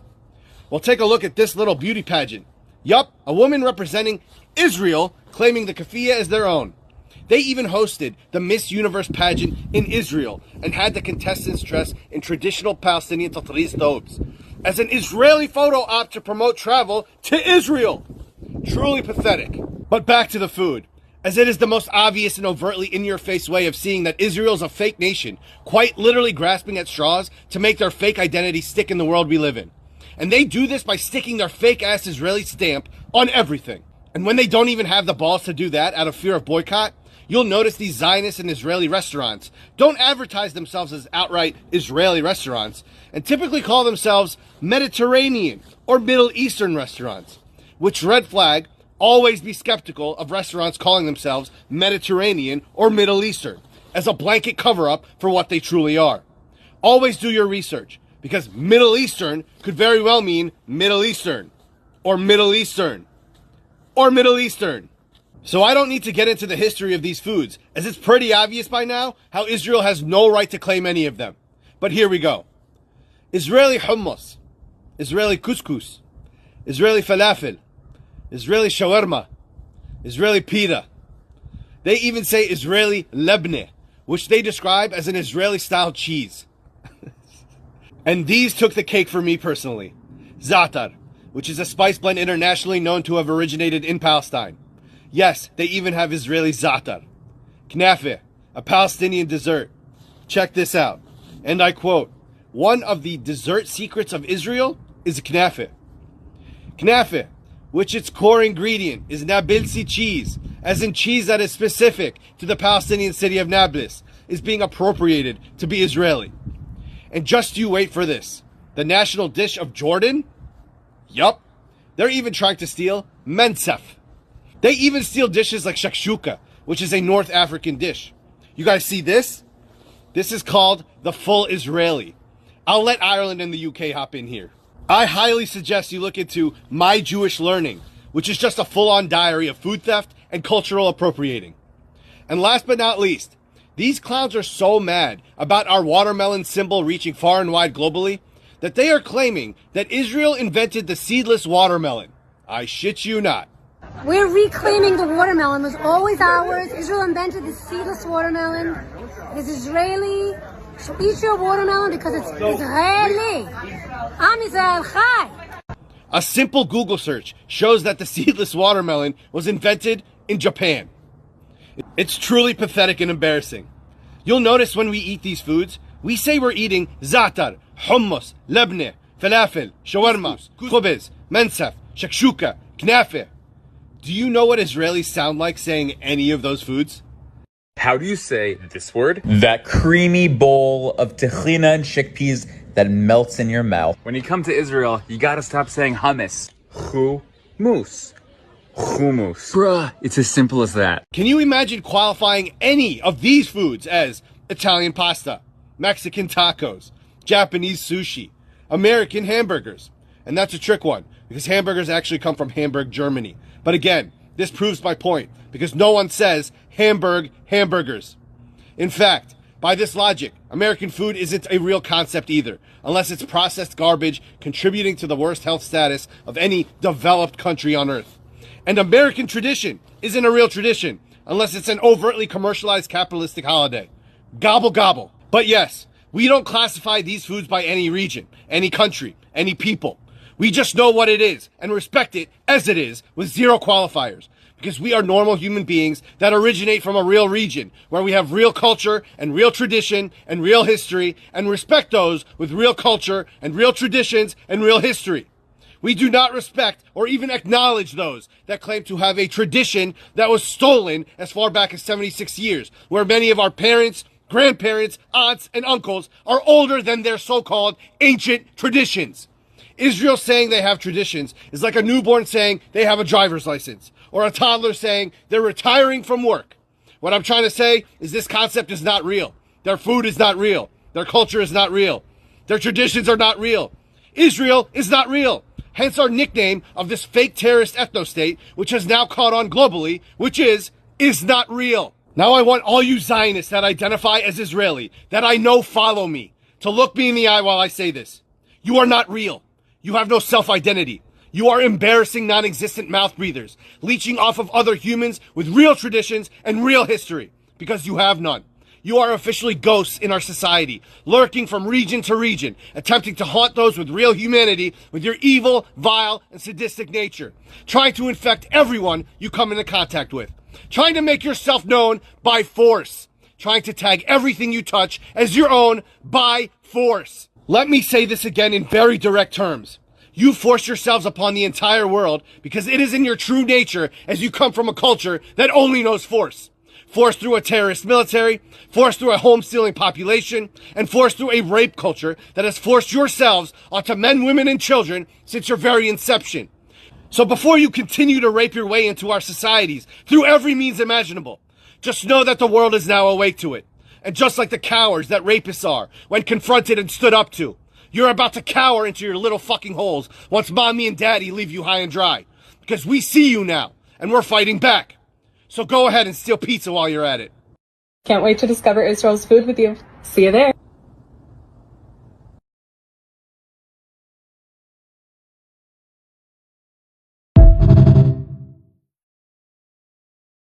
The Rome Statute doesn't apply to Israel or the United States because it wasn't conceived to come after us. Don't you just love when they're so stupid they get brainwashed by their own propaganda and they don't know not to say the quiet part out loud? No, the law was not conceived to come after us because we are the good guy side. The law is to go after the bad guy side. So when we break the law, it's actually not against the law, because since we're the good guys, we are above the law. The law is there so that we have an excuse to declare war and go after the bad guy people who are doing the exact same things that we're doing, except with darker skin and oil that doesn't belong to us.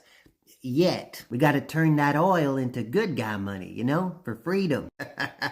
Why do these establishment Republicans pretend to hate identity politics? Everything they do is identity politics. Oh no, I identify as a good guy, so when I do bad things, those are actually good things because my identity says so. And if you disagree, you're probably a terrorist or an anti-Semite. Imperialist? No, that's my dead name. I go by freedom fighter now. These leftists and snowflakes are so woke and so sensitive. Wait, what's that? Somebody doing some Islam in public. My Christianity, she's under attack. Help! You build a wall, isolate them from society, and then you dehumanize them so that you can indoctrinate your own population with anxiety. You control their electricity and food supply, strategically depriving them from basic human rights. Force the birth of resistance. Thousands of displaced Lebanese are returning to their homes in the south of Lebanon and Beirut suburbs to find something completely unexpected. Thank you notes. Lebanese resistance fighters left touching thank you notes in the homes that they used while fighting, asking for their forgiveness and praying for the safety of the families who live there.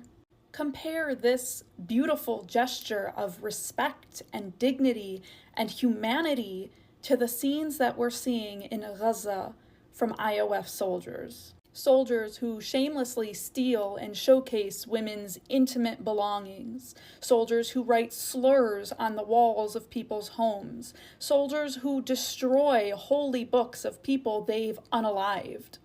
Compare these scenes and tell me again who's the most moral army in the world. This is what the West doesn't want you to see. Their humanity.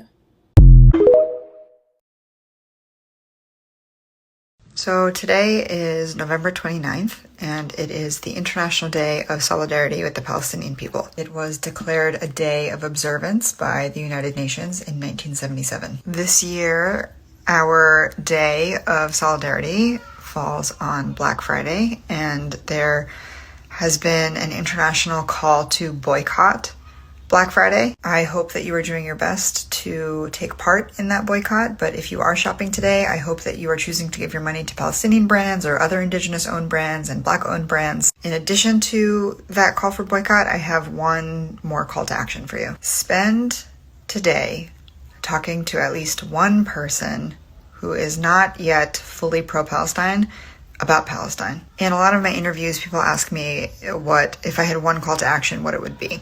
And I always give the same answer. And that answer is change one person in your real physical life. So off the internet, in your physical life, get one person to be 100% pro-Palestinian. It sounds so easy, but it's not. You think just one person, right?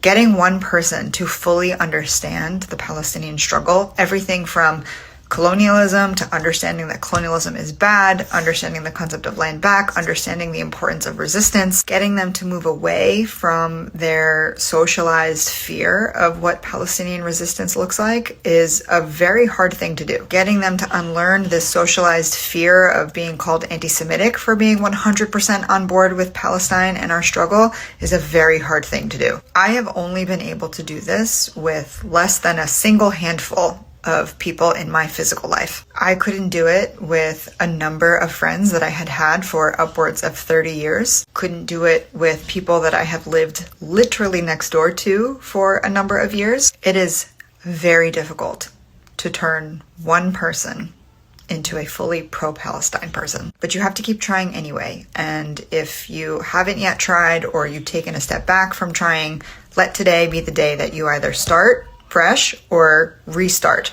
your attempts to get people to understand and support Palestine in its entirety. Just one person.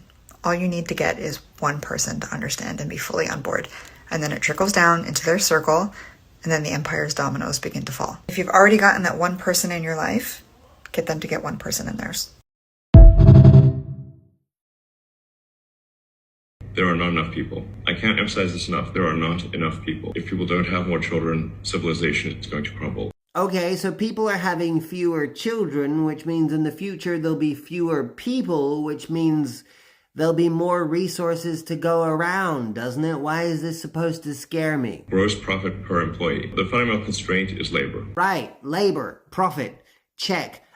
Here's a fun game. In a world that has overproduced and overconsumed itself to the brink of catastrophe, a world that has created unprecedented degrees of wealth disparity between the richest and the poorest, you should know a thing or two about that. A world that is actively burning through real-world, tangible, finite, valuable resources to stimulate the economy, or numbers on a screen that largely seems to benefit a very small percentage of the human race, and again, you should know a thing or two about that. A world that has developed and continues to develop technology that can eliminate the need for most, not only manual human labor, but even just tedious human labor. In that world, which is incidentally this world, explain to me how a declining population is not actually a good thing without accidentally explaining how modern-day consumer capitalism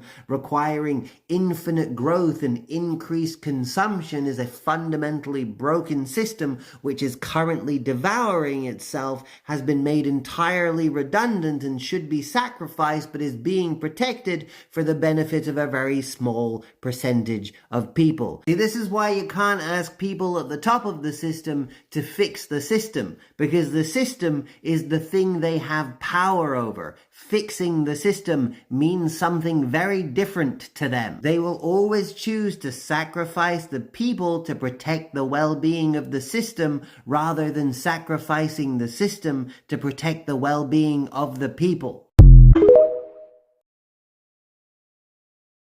If you're one of those white people that's like worried about the decline of white people, like, we're gonna be a minority by 2087 or whatever. You know what the solution to that is?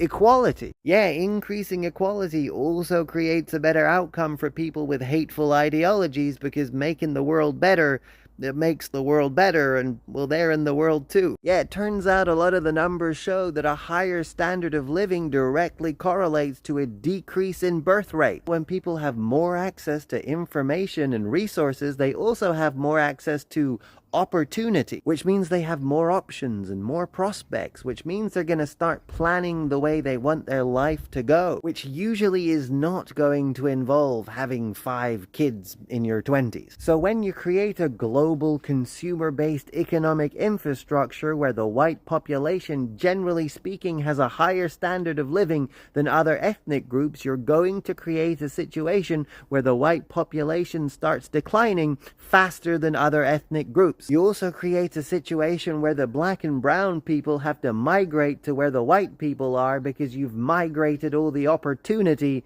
to where all the white people are. So, if we want to change the inequality created by a consumer-based economy, it stands to reason that we have to change the nature of how we consume. If we financially de-incentivize things like planned obsolescence and wasteful overproduction, then we decrease things like wasteful overconsumption. If we prioritize properly conserving and utilizing the planet's natural wealth and resources over actively destroying those resources to stimulate the economy, then we also decrease wasteful overconsumption. You're a conservative, you like conserving things, right? If we remove our economy's dependency on pointless waste, we remove the corporate incentive to keep destabilizing the global south to exploit it for cheap labor and resources. Which means we can finally stop calling developing countries by simply removing our foot from their throat and allowing them to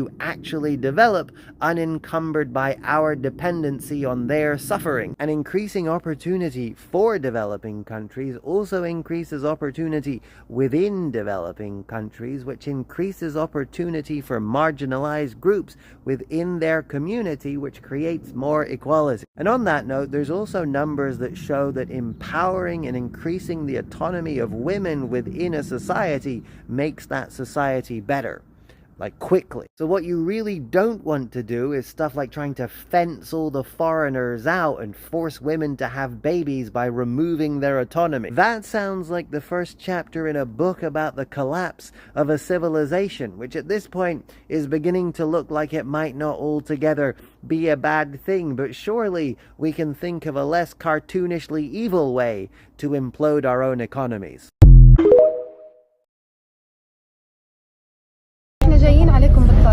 The location we're going to used to be what? It used to be playground and garden for kids and families in Gaza Strip. We're on our way to see this family. The little boy has a pre-existing condition that has been exacerbated because he is severely malnourished. زي ميه نظام بسرنجات شوربه رز ميه بدوبها وبهرسها وبطلعها. هي فاهمين انه Look at all these flies. حتى الحليب البامبرز معنا في قصة البامبرز الجبنة يعني حتى أنا يعني مرات يعني حطيت له شرايط لقيتها بتلف عشان بيطلع الهواء ساكت. He gets really aggravated when the sounds of the drum get louder and louder. ناخده هلا عشان تجيبي قريب بس انت بينفع اروح معك وياها؟ يا ريت طبعا هذه بتعمليها فيها كثير يا ريت بس تزبط يستقبلوني هناك. هلا بنشوف على قليل اذا هنيك ما استقبلوكي بناخذ المعلومات منهم تمام لوين نروح. بتبهدل فيه بالنزوح لانه فيش امكانيات وفيش بيئه صحيه لإله. انا الناس تحكي لي يعني الله يتولى برحمته ترتاحي من العبء اللي تجي. انا ما بقولش علي بزعل كثير من الناس. انا ما بعرفش في مناطق هنا حوالينا ممكن اجي عليها غيري. No, right, they're not aware of all the services that are available. This is also part of trying to know what United does. شكرا كثير عن جد شكرا كثير لك.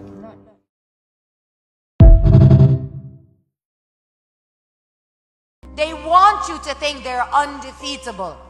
They want you to think that they're the only democracy in the world. But you know what they are? A lie. We have a phrase in Arabic, التكرار يعلم الشطار. They've repeated the lie so much that it acted as truth. That you watch a little boy holding a stone and you think Israel has a right to defend itself against him.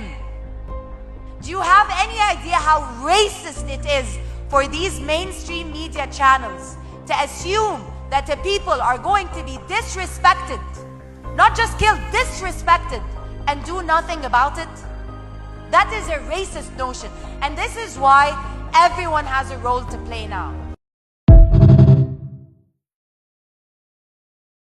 This is sick. This video was reportedly a group of men inside of Gaza after they had received an aid truck to a warehouse. In what was labeled in Hebrew as white sugar, they were inspecting the bags. They were searching for bugs, and that's when they noticed. Every single bag was filled with sand. He throws them onto the ground one after the other, and the sand goes flying. And I don't think you understand how sadistic this was. Not just that they've been blocking aid trucks for the last several months, whereas it would take 650 trucks per day to alleviate the famine, and the Biden administration asked for 350, whereas they've been receiving an average of less than 100. Beyond that, you need to understand the level of depravity here to take the bags of sugar and dump them all out, just to refill them with sand and then repackage them, put them all on a pallet and wrap them up in cellophane and send them on their way. Their sugar factories aren't designed to package sand into the sugar bags. By all accounts, this had to be carefully done by hand, and they are laughing about it on social media. The cost and effort alone in this. To fill an entire aid truck full of bags of sand, labeled as white sugar in Hebrew, they did this as a net loss, and there is no way that it wasn't intentional.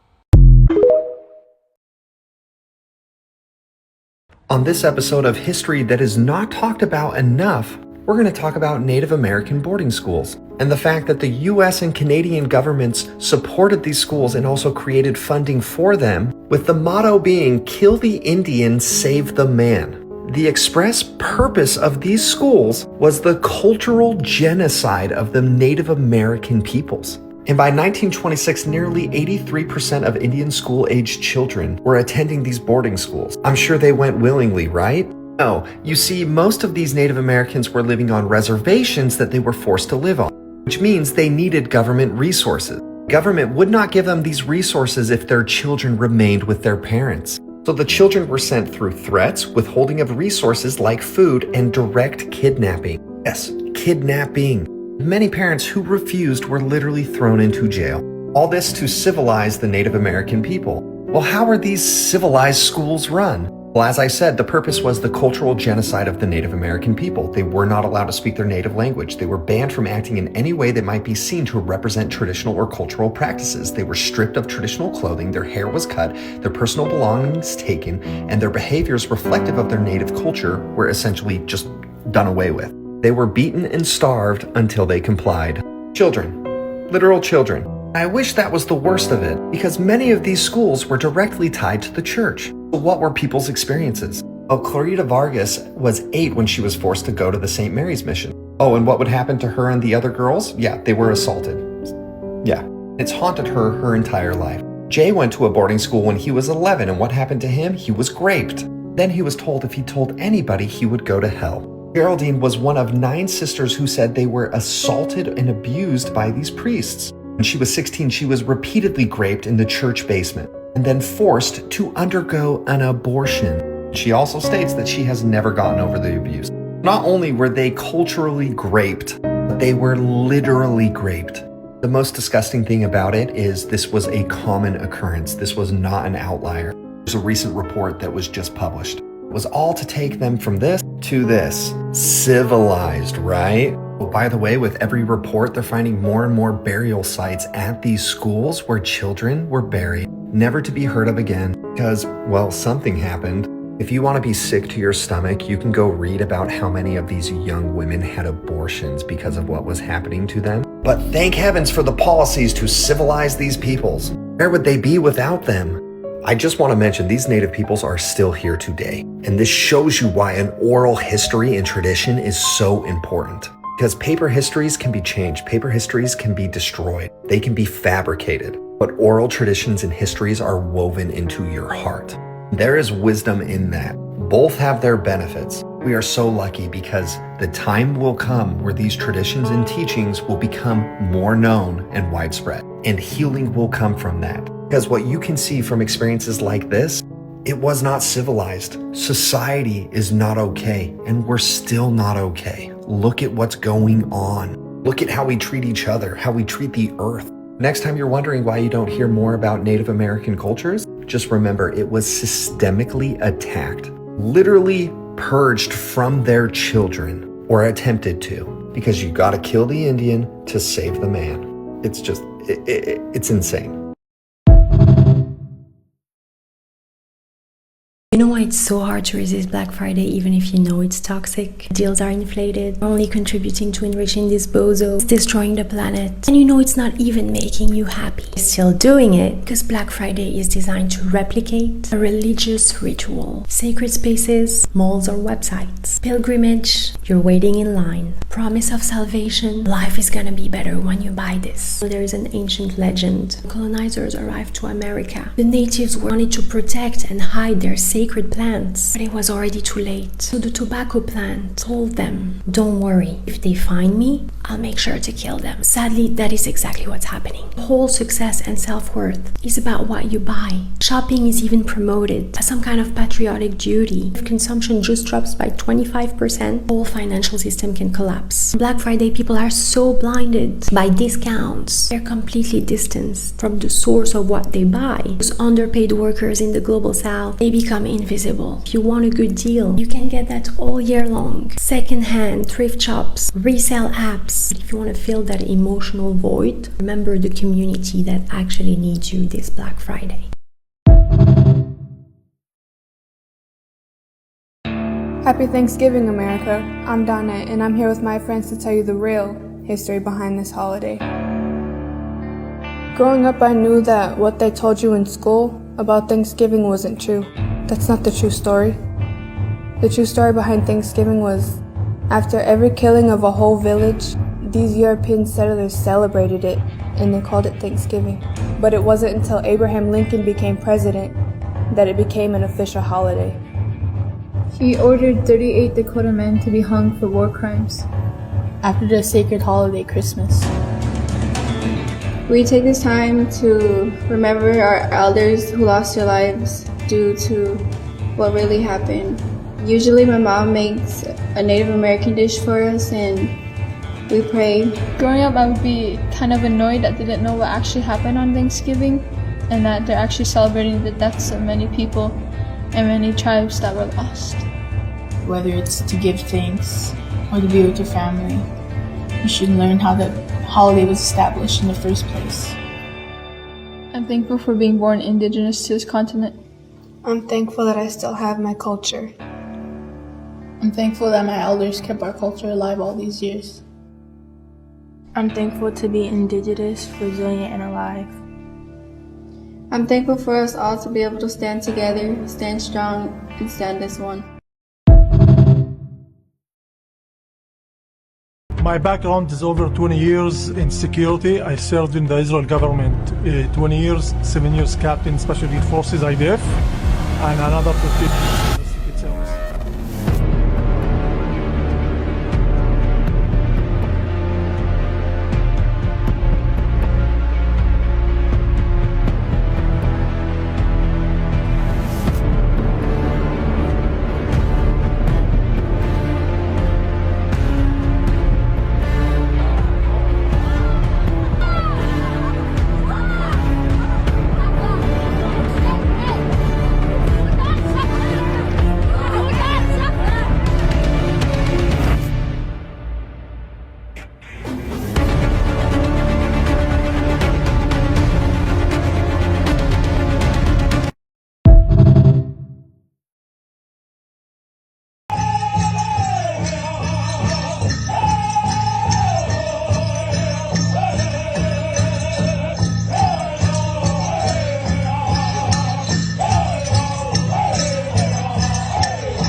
Do you condemn Hamas? I will never, ever, ever condemn colonized people for fighting against their colonizers.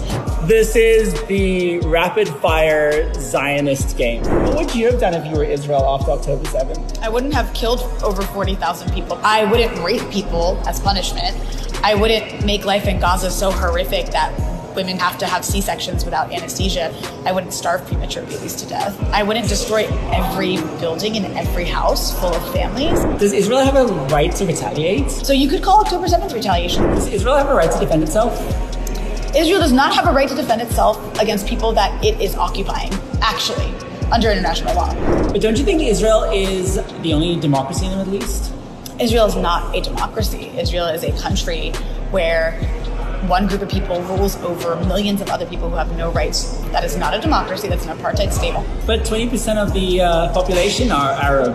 Doesn't that make it a democracy? Well, these are the people that Israel failed to ethnically cleanse. Those people do not have the same rights as Israeli Jews. Palestinians who have Israeli citizenship are actually second-class citizens. But we've given the Palestinians so many deals, and they just don't take any of them. I mean, that's just a blatant lie. Every so-called deal have actually been in Israel's favor, and ultimately they've just benefited Israel and made it easier for them to continue to steal land and continue to expand settlements while pushing more and more Palestinians out of their homes. But we have no choice, because from birth, Palestinians are taught to kill all of the Jewish people. They hate us, so do all of the neighboring countries. If we don't put them in a cage, they will literally kill us, and they'll come and kill you next. Every Israeli accusation is a confession. And when Israel says that, they are actually confessing to what they teach their population, which is to hate Palestinians, to steal their land, and to see them as less human. Okay, but Jewish people were there first. In fact, they were there before Islam even existed. I'm not going back to the Bible to decide that apartheid is okay. But God promised that. All the countries pick on Israel, but there's so many other countries doing things like North Korea. Why do you guys pick on us? If Israel doesn't want to be treated in a selective way where it feels like it's being singled out, then Israel should stop doing things that literally nobody else in the world is doing, and then it won't be singled out. Palestine never existed. There is an area in the Middle East that is considered historic Palestine. Those people existed. There's Israeli scholars who've written entire books about it. Israel didn't exist until 1948, and it was forced onto this region in 1948. Tell me with the trump card. What's the last question? Guess. Just guess. You know the last Hamas question. billionaires? Do you condemn Hamas? I will never, ever, ever condemn colonized people for fighting against their colonizers. Just like I would never condemn the Algerians for fighting the French, just like I would never condemn Native Americans for fighting against European settler colonialism, just like I would never condemn a slave revolt in the American South or in Haiti.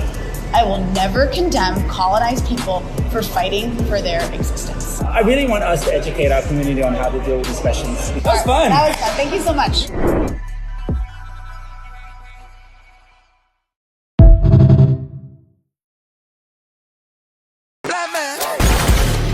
This is America. Don't catch you slipping now. Don't catch you slipping now. Look what I'm whipping now. This is America. Don't catch you slipping now. Don't catch you slipping now. Look what I'm whipping now. Look how I'm geeking now. I'm so pretty. I'm on Gucci. I'm so pretty. I'm gonna get it. Watch me move.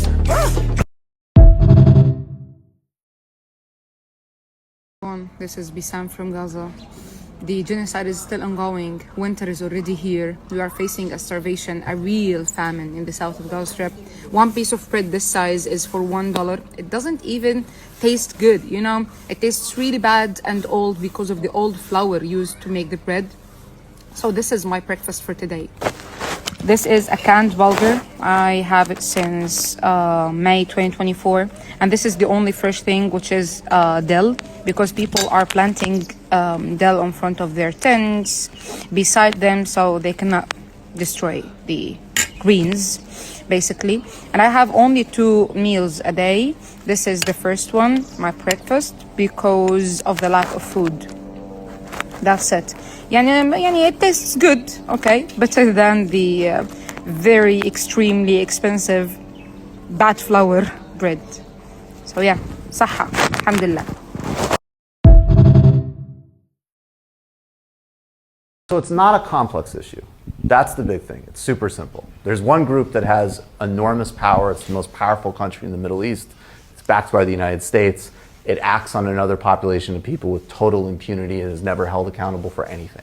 So there's no symmetry in the relationship, period. And just as like a thought experiment, IDW people, if we know that if somehow a population of Jewish refugees ended up in West Bank in Gaza, and an Arabic government in Jerusalem and Tel Aviv had an open-air prison in what, Jewish Gaza, which they bombed with white phosphorus, they killed civilians indiscriminately, and they had no provisions for medicine. They had an embargo that blocked food, that electricity wasn't running, that there was an over 48% unemployment rate, life expectancy and malnutrition statistics were horrifying.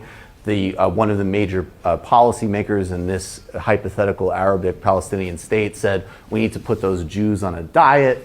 In the West Bank, there was another Jewish area where there was a little bit more autonomy, but there was regular Arabic settlements where they pulled up the Jewish farmers' foods, they terrorized them with rocks, the security forces broke children's bones, and they couldn't drive their own roads. We'd all have no problem understanding what that was. So there's nothing complex about it. Here. There is no bridge here. There's racism, violence, and there's the right of people to be free and fight for their freedom. When the people of Gaza march, and have been marching for months now, they're not marching into an international border, which they would have you believe. They're marching against a prison wall, a prison fence.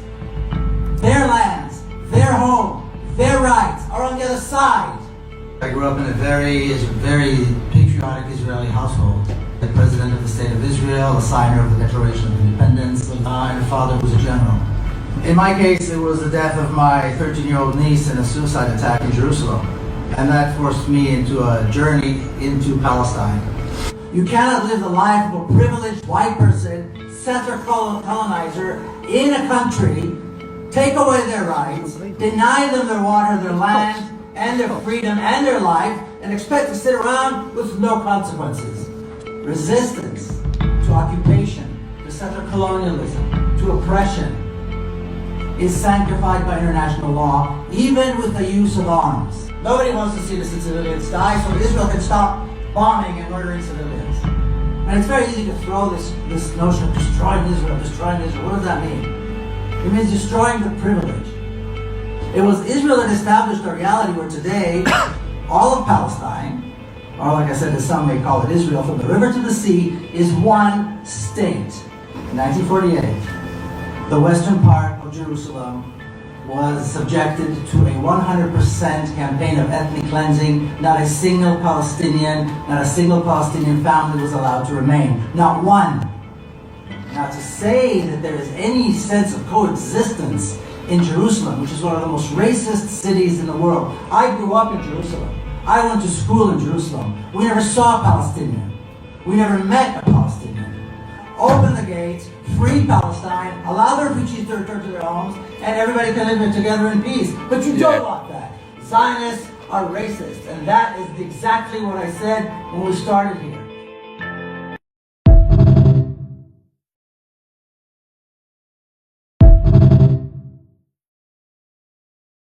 Israel has a right to defend itself. That was the editorial line that was drilled into us, into all of our coverage. It was really an integral part of the editorial stance. To a guest talking about, Israeli airstrikes killing Palestinians in Gaza, that would be the response from our presenters. Denying access to food is collective punishment, and that we should all be clear in saying that. Israel will argue, obviously, that it has a right to defend itself. People were terrified of using the word genocide in coverage. They still are. You will very rarely see it in any BBC coverage. And if an interviewee says the word genocide... This is a genocide happening in front of our eyes. That word is, as you know, incredibly emotive, and the Israelis, as you know, will be saying that they are targeting Hamas only. The presenter will almost always panic. The Labour Party, of all political parties, which has always had a strong peace contingent within it, is now actually supporting genocide. Okay, we could maybe just avoid that language if that's okay.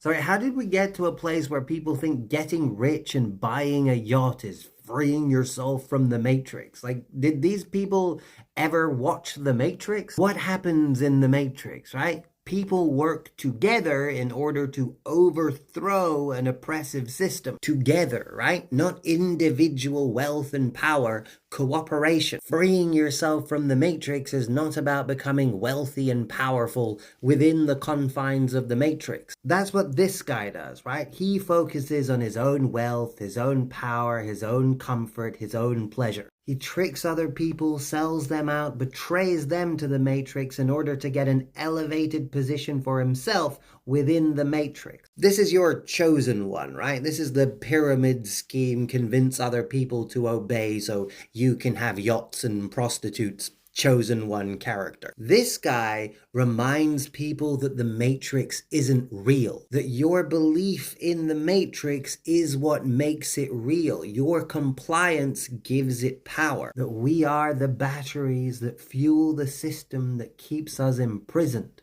Anyone telling you that rebellion against the Matrix is done by obeying the Matrix so hard that you win the game is an agent. Anyone telling you to prioritize your lust, your greed, your gluttony and desire is an agent. The Matrix is built on collective obedience, collective belief, and can only be overthrown through collective rebellion. Anyone telling you to ignore the collective and care only about yourself is an agent of the Matrix, because that's an ideology that strengthens, upholds, and supports the Matrix. Has gone on for too long.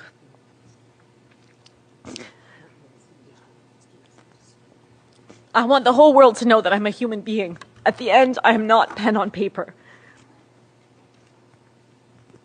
I'm not anonymous. I'm a human being created by God.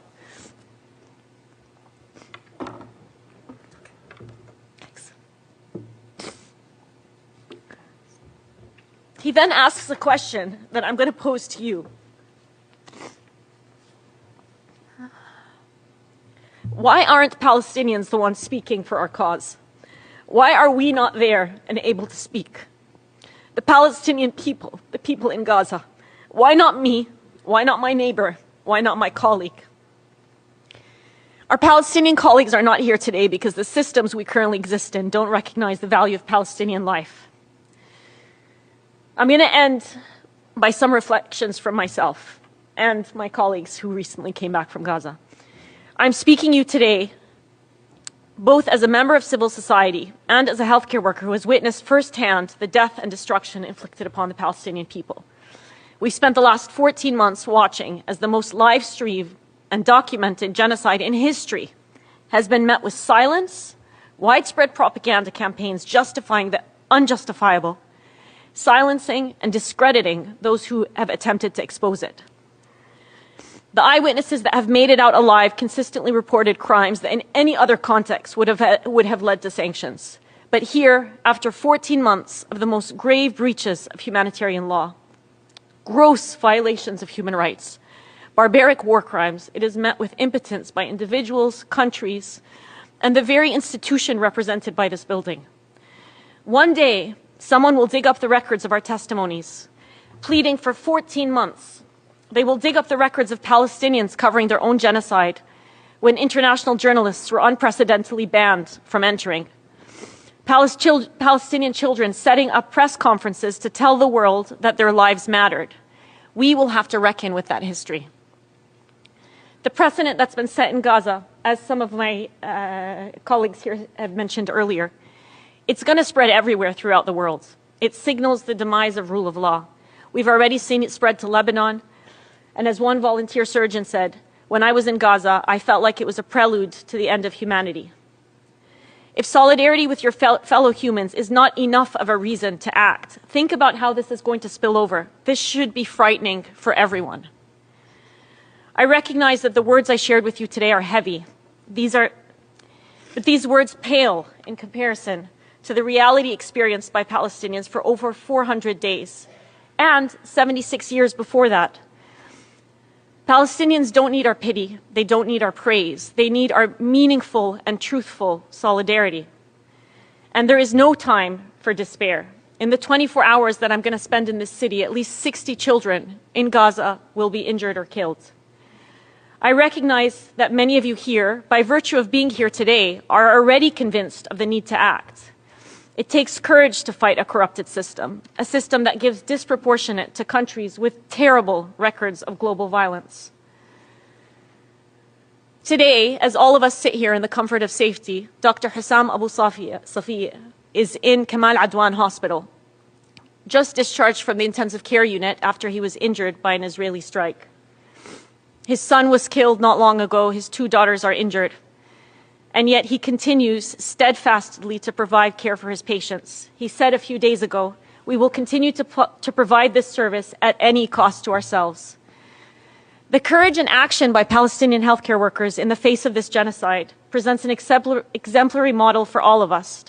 The question I want to last leave you with is, what are we risking? Thank you.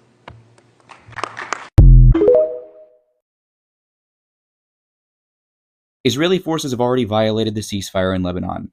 Unfortunately, you heard that right. Israeli occupational forces today launched an airstrike in the Saida district of Lebanon, targeting what they described as a mid-ranged rocket facility belonging to Hezbollah. At this point, we've all heard this story before. This attack notably is the deepest Israeli attack on Lebanon since the ceasefire began. Saida, for reference, is located around 280 kilometers from the southern border.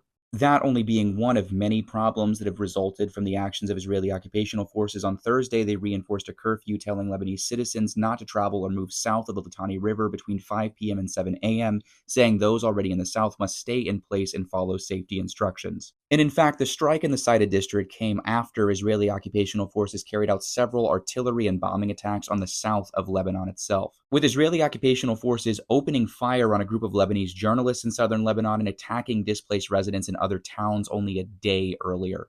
Hezbollah, no doubt likely anticipating this sort of shit, said in a statement on Wednesday that its fighters from various military specialties will remain fully prepared to deal with the Israeli enemy's ambitions and attacks, and that their eyes will continue to follow the movements and withdrawals of the enemy's forces beyond the borders, and their hands will remain on the trigger in defense of Lebanon's sovereignty and for the sake of the dignity and honor of its people. All of this meaning that even with an established ceasefire agreement between Lebanon and so-called Israel, the hostilities in Lebanon may not necessarily come to an end. This, in a lot of ways, is looking like a repeat of 2006, with Israeli occupational forces carrying out violent attacks even after the cessation of hostilities is announced. They did the same thing in 2006, and they're doing it again now. And unfortunately, this is what we've come to expect from a military that is thoroughly demoralized and lashing out violently as it continues its death spiral as a result of its utter loss of legitimacy after losing in both Lebanon and failing to meet its military objectives in Gaza.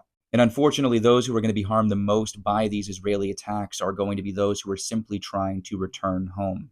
But yeah, just something worth thinking about. As always, free Palestine, salamu alaikum, and have a great day.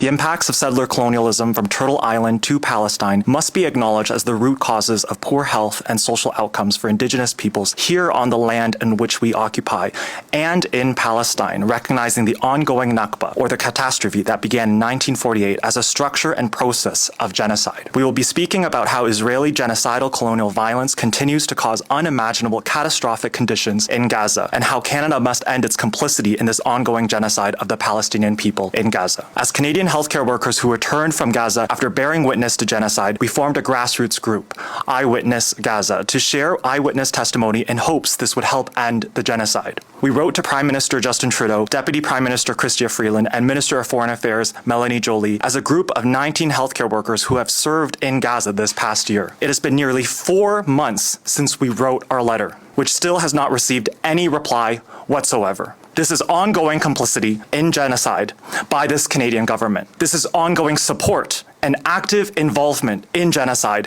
by this Canadian government.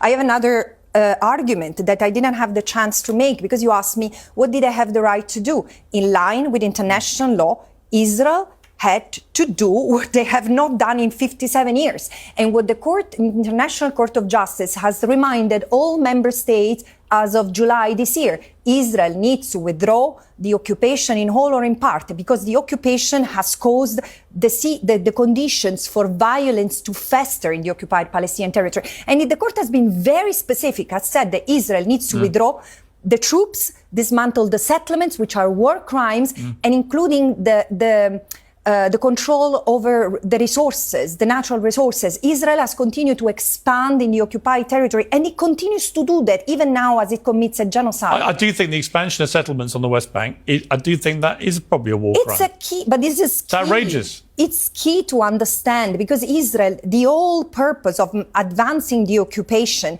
is to continue to take Palestinian land. So my question to you is, what the Palestinians have to do? Because they have tried armed resistance, they have renounced armed resistance, they have gone to the International Court of Justice, to the ICC, they have tried the plaidoyer, the advocacy with all member states, and member states have continued to kick the can in the air, because during the peace process, Piers, Israel has tripled the number of colonies tripled the number of settlers. So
how marginalized is anti-Zionism within 48? Because it seems like, liberal Zionism is obviously much more palatable, but to be anti-Zionist and reject Zionism fundamentally must be a very tough ideology to embrace, to position yourself as, and it must be very hard to organize under that banner, Gaia.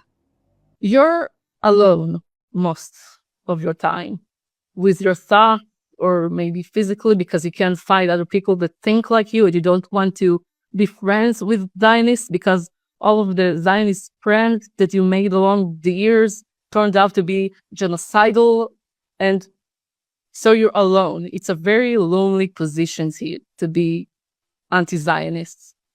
We're alone in so much hatred and bigotry, and we need this community to not lose our senses that everyone around us are completely genocidal maniacs. Everyone around you. And I don't mean metaphorically. It's not metaphorically. It's literally everybody. It will be your family. It will be your teachers. It will be your colleagues. Everyone around you. So you're alone. Even if we will gather all of those anti-Zionists together from Jerusalem or Tel Aviv or Haifa or whatever, it will not be more than, 500. We're alone here. Concentration camps in Gaza. Well, not so secretively anymore. Our next guest, journalist Dan Cohen from Uncaptured Media, has uncovered a bombshell about what the CIA is actually doing in Gaza, fresh off his recent trip to Israel. Dan Cohen joins us now. Dan, when I saw your report, my jaw hit the floor. The CIA running concentration camps in Gaza. What did you find? Yeah, Clayton, that's basically the plan. Right now, the U.S. and Israel have approved a plan to send 1,000 CIA-trained mercenaries, American soldiers, former British soldiers, French, Kurdish soldiers, to create what are concentration camps in the Gaza Strip. And they're basically what they want to do is clear out all resistance in the north of Gaza, which of course is being ethnically cleansed, and we're seeing daily massacres in this area right now. And they want to take a village, a neighborhood called Al-Tatra in the northwest of Gaza, and use this as basically a test case to take Palestinians, concentrate them inside neighborhoods and surround them with walls that they can only enter and exit with using biometric data. So whether that's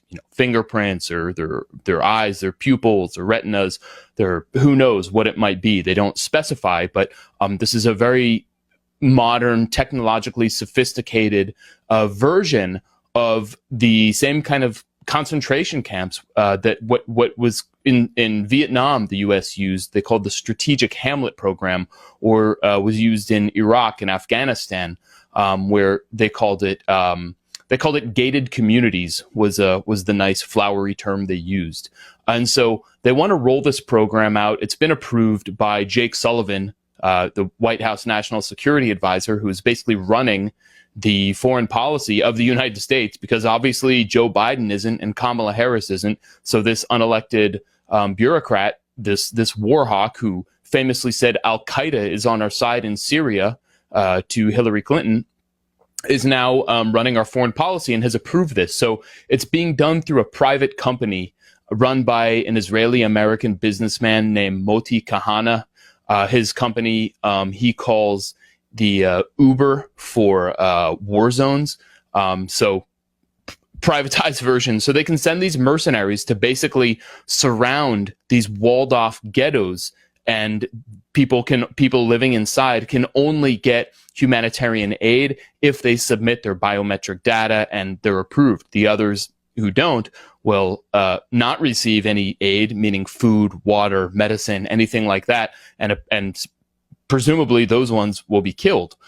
So this is the counterinsurgency model that the U.S. has applied again and again in the post-World War II era that has failed repeatedly. And I think it's likely to fail in Gaza, as Palestinians are sure to resist. So let me see if I get this right. The United States government under Jake Sullivan and the warmongers in Washington, D.C. have approved a plan that basically funnels millions of dollars to a private company that's going to use former American soldiers, CIA operatives, French soldiers, British soldiers, etc., mercenaries, bring them together to execute this plan, and then they can basically sit back and wash their hands of it because it's being run through a non-governmental organization, right? No, the CIA is not involved in this. We've just simply cut a check for it. Right. עכשיו בעזה כשאת תבואי לגור שם? הוא נראה לי ילך לארץ אחרת, זה הארץ שלנו ואנחנו צריכים פשוט להיות פה וזה עובדה, זה כתוב לנו. This is child abuse. This is deeply abusive. This child is innocent. She doesn't know anything, but she is repeating the literal words of ethnic cleansing and genocide joyfully, smiling. It is child abuse to actively teach your child to be racist. It is child abuse to actively teach your child to be a settler on someone else's land. It is child abuse to actively teach your child that they are of higher value than another child who is racialized in a different way to them. This is child abuse. This was done to this child.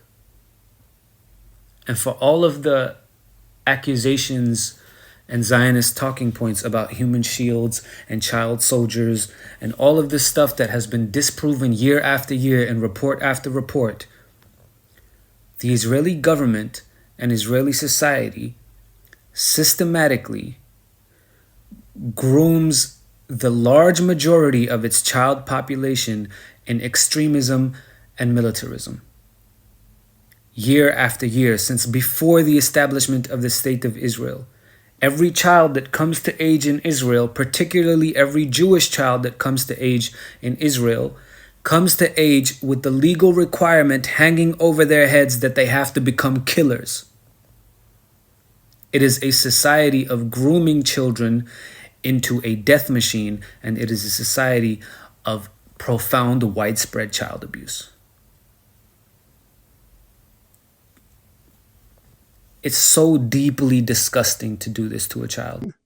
So Israel is no longer a fighting force. It's no longer a combat force. It's a killing machine by remote control. It was a computer game. It was all done by remote control. You know, less than one Israeli soldier was killed each day in Gaza, less than one.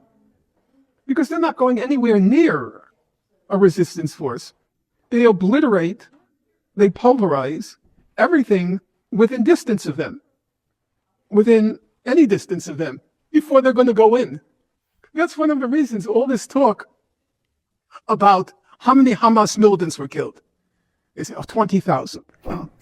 It's just ridiculous. You know why you know it's ridiculous? How would they count them? They're not going anywhere near Hamas troops. If there's something in the distance, they think it's Hamas, right? They send in their helicopter gunships, they send in their rockets, they send in their artillery. By the time they even approach the place, if there were any people there, they're in 10,000 pieces. 10,000. How do they count these people dead? Because they're not counting anything. It's totally nonsense. Because it's a killing machine by remote control. So on the other hand, we have to be honest. Their capacity for death and destruction is mind-boggling. They have turned Gaza into a rubbish heap. There's nothing left in Gaza. Gaza is no more. Gaza is no more. They have this spectacular killing machine, death machine, destruction machine. Gaza is no more. Parts of southern Lebanon, parts are no more.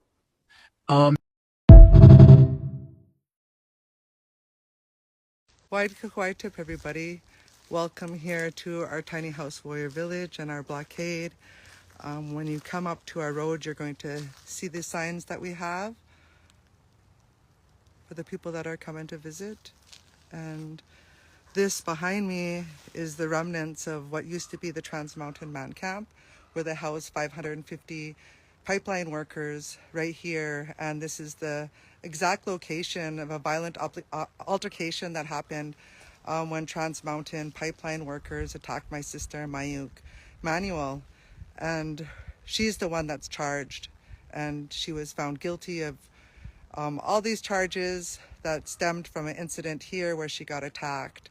And they say that the sentencing is going to be on October 30th and 31st at Kamloops, so-called British Columbia. And she's facing 1 year of jail time. These Trans Mountain workers, there was Aries fencing from Kamloops, which is a big deal for them to fence off this area. And colonization, we know that it happens with the fencing. They start off with the fencing the areas and come in. This housed 550 man camp workers, and man camps are linked to violence against Indigenous women, murder to missing Indigenous women that happens. And so I'm just gonna flip this around real quick so you can see some of our let me just stay here. So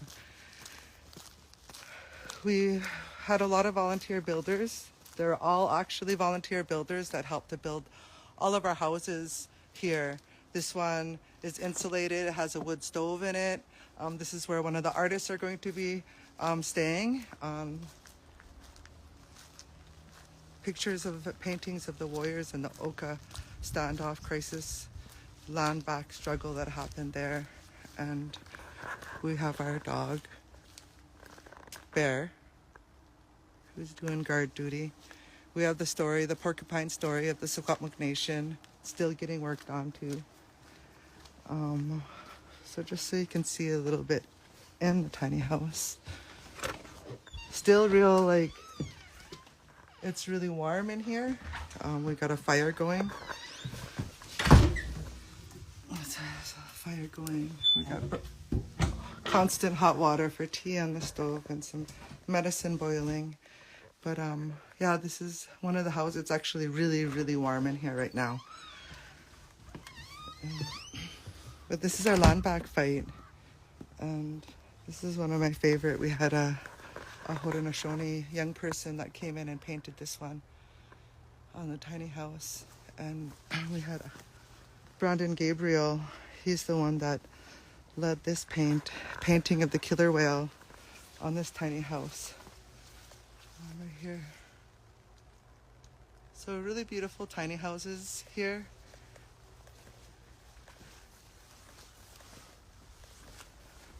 But this is fighting. We're fighting against the Canadian government. And this is what land occupation looks like for us in leaving the Indian reserves that were created to really pull us off of the territory so they could have a free-for-all for all of our resource extraction, put us on little Indian reserves. When you count all the Indian reserves in Canada, it's going to equal 0.2% of our traditional land base.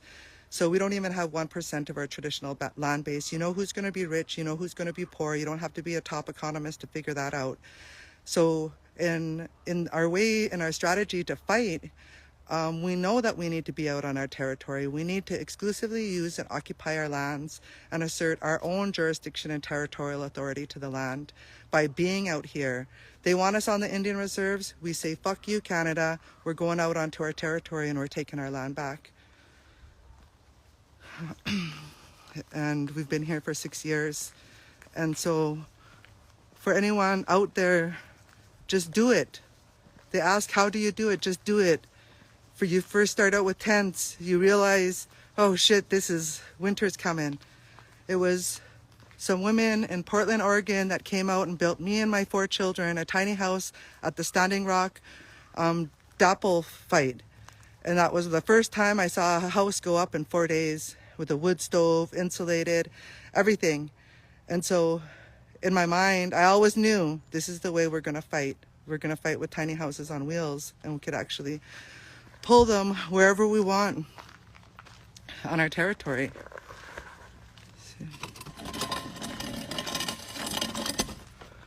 So, yeah, I'm gonna sign out now, but in the heart of the revolution and the struggle for our land back, and in honor of all the tiny house warriors that stood this long here, taking this land back here 6 years now, and we're going to continue to stay here and continue to take land back throughout our territories, creating all the risk and uncertainty to their businesses, are attacking their insurance companies, attacking big banks to be able to hit them where it hurts in their wallet.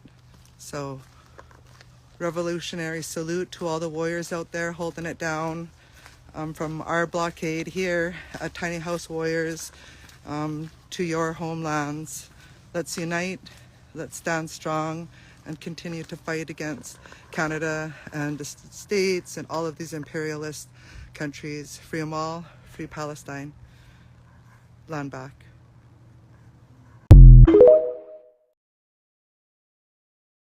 I have been a fan of Radiohead my whole life. I can't hold back any longer. Roger, after seeing what Tom York did on stage back in October, this is a year into the genocide. Yeah. He's going on stage for his encore of Karma Police, and a pro-Palestine demonstrator yells out something in the audience, and his reaction was so belligerent.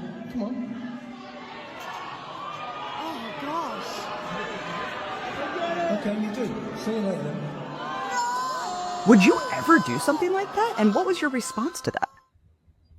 Well, I confess I wasn't surprised because, as you may or may not know, I've had run-ins. I had quite a good exchange of emails with Tom York, which it's from a few years ago when I wrote to Tom York and made the case for observing the picket line and observing the cultural boycott and not going when they were going to go a few years ago to go and play, which they did, and they went and played in television. And he sent me back a slightly snide kind of answer, trying to be funny and clever and whatever. And so I wrote a reply, but I showed it to somebody who knows it, and they said, "Don't send that. That'll go way over his head. And also, it'll upset him because you're suggesting that it might be the wrong thing to do to cross the picket line and that he's wrong and you're right about something. And there's no way you need to put on kid gloves and blah, blah, blah, blah." So I did. I wrote him a sort of email that went, "I'm sorry if you thought I was being confrontational and blah, blah, blah, blah, blah." He wrote back and he said, "Normally, people on the other side of an argument at least have the decency or the grace or the something to have a conversation." So then I wrote him back and I said, "Tom, we the people in BDS would love to have been trying to have a conversation with you for months, and so have I, and we would love to have a conversation at some time." The exchange goes on quite a long time. Well, how did it end? That the guy's a complete prick. And he is, obviously. But I think he's damaged. He's very damaged, He's obviously very, very deeply insecure. He's obviously thinks he's very bright, but he's not. So he can't listen to the voice of it. So he can't actually have a conversation. That's why he then did an interview with Rolling Stone where he accused me and Ken Loach, the great British film director, and Brian Eno of being cowards. For what? I don't know. You'll have to look at the exchange. Okay, now you have to send it to me. It says BDS, and anybody who has anything to do with BDS is cowardly and shameful.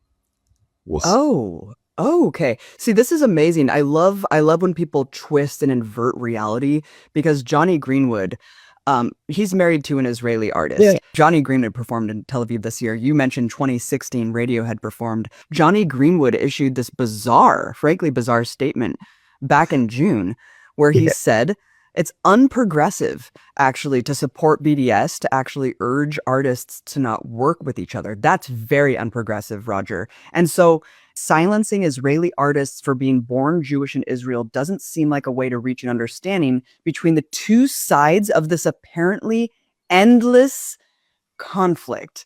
Yeah, well, it's complete bullshit. Obviously, there is no argument to be made. There is the oppressed and the oppressor. The oppressed are the indigenous people of Palestine. The oppressor are the settler colonial visitors from North America and North Europe.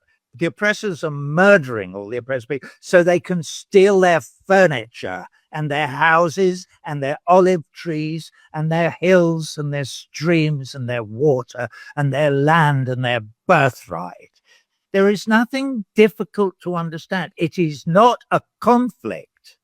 It is a genocide, Tom and Johnny. I mean, that's what's so particularly egregious and offensive, I think, to anyone with a brain, Roger, to be told that it's actually unprogressive to support the cultural boycott of Israel, and that we're the idiots, right? We're the cowards, because what's really progressive and brave is just acting like, yeah, we could just work with Israelis and just pretend like, oh, this is just a seemingly endless conflict. Oh, they'll be fighting forever. But we should just join up, kumbaya, and let's all just hold hands and pretend like there's not an ethnic cleansing campaign. Let's pretend that Zionism is not fundamentally a genocidal ideology. And next year, Johnny Greenwood, you and your Israeli wife can go and buy a seaside apartment in Gaza and live with the other settlers there. And good luck getting to sleep, you.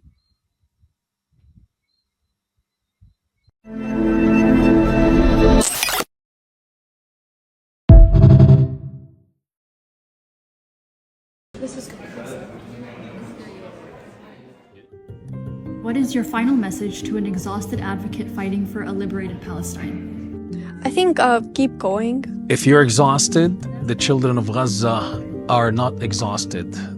Working towards a liberation in any movement it's a long game. If they're still under siege and under bombs, I think we should still be motivated to keep going.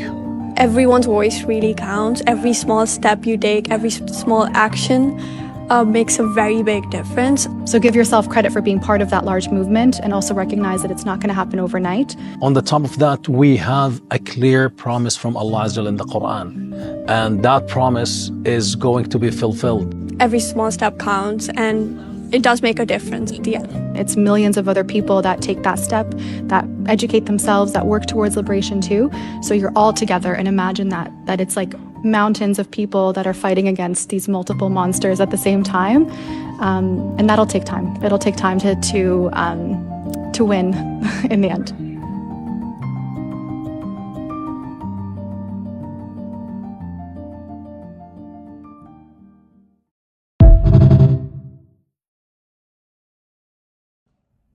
Let's talk about how we're going to end this nightmare. Because we are going to end this nightmare. Just because we haven't done it yet doesn't mean it's impossible. What we've learned is it's probably impossible through the United Nations or the US government, because those entities seem incapable of arriving at the correct decisions. If we can't get our government to impose an arms embargo on Israel, we the people need to impose an arms embargo on Israel.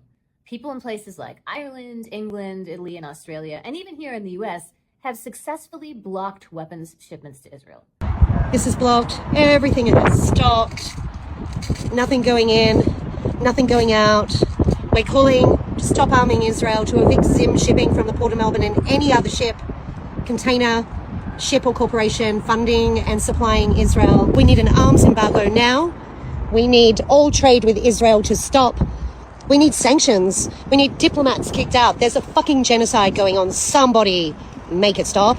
And if it's not going to be those in power, it will be the people. Our country is supplying 70% of the weapons that Israel is using to massacre people. So we have a greater responsibility here.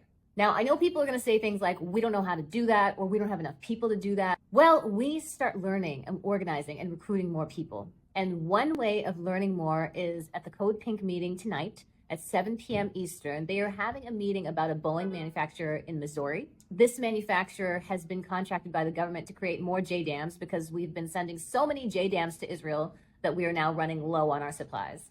Pressuring the people in charge to do the right thing is clearly not working. So we're going to have to take matters into our own hands. And if anyone has other ideas on that, I would love to hear them. There's a reason why al-Nusra and ISIS never attacked Israel, because they're sponsored by Israel and the CIA. Someone's voodoo backfire. Someone's voodoo backfire. And you're wondering, like, oh, why are you doing this in a car? I barely have time to do anything. A lot of us, you know, single parents. Keeping it real, right? Because a lot of you are like, oh, yeah, no.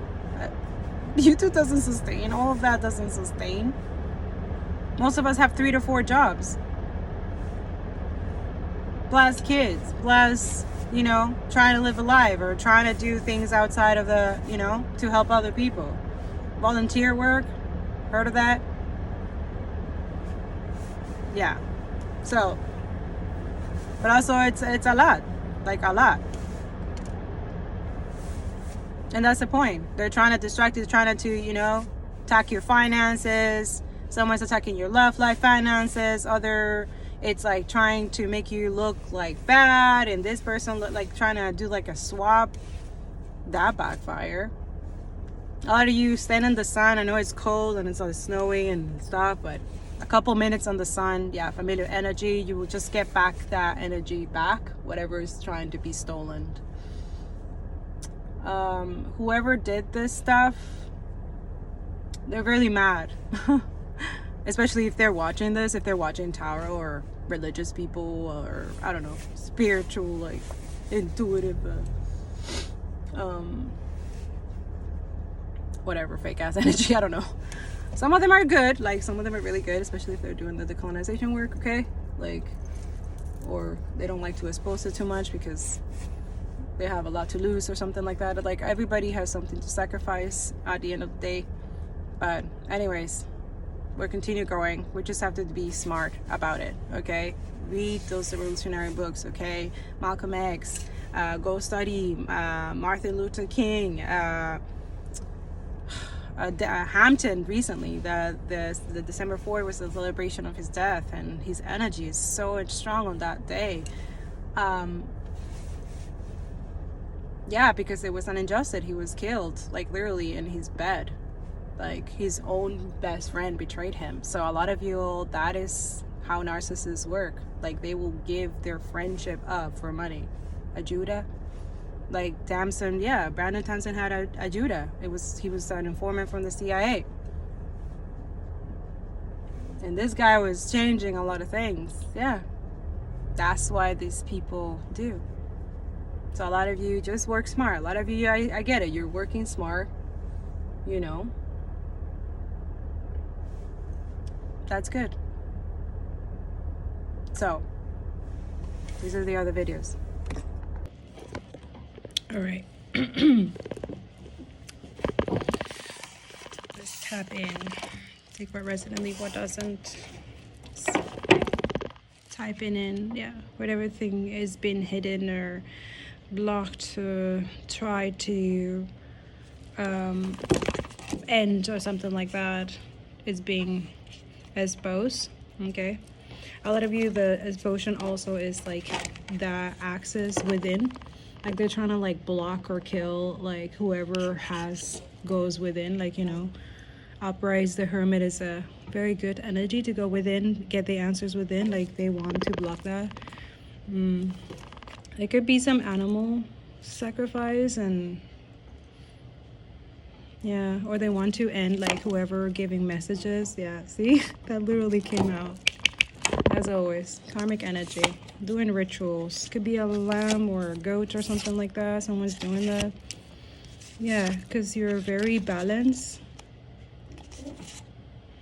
Yeah, you're the healer. A lot of you, someone's going through something. Feeling this like anxiety. I was fine before, but now I'm feeling this like energy, right? Because it's like they want to end this. Like a lot of you, there's been death spells. Like I told you, silent. That's what to confirm whatever we've been seeing so far. The Magician. Yeah, manifesting darkness. The Sun in reverse, that's like not happiness. It's like a joy killing energy, joy killer or something like that.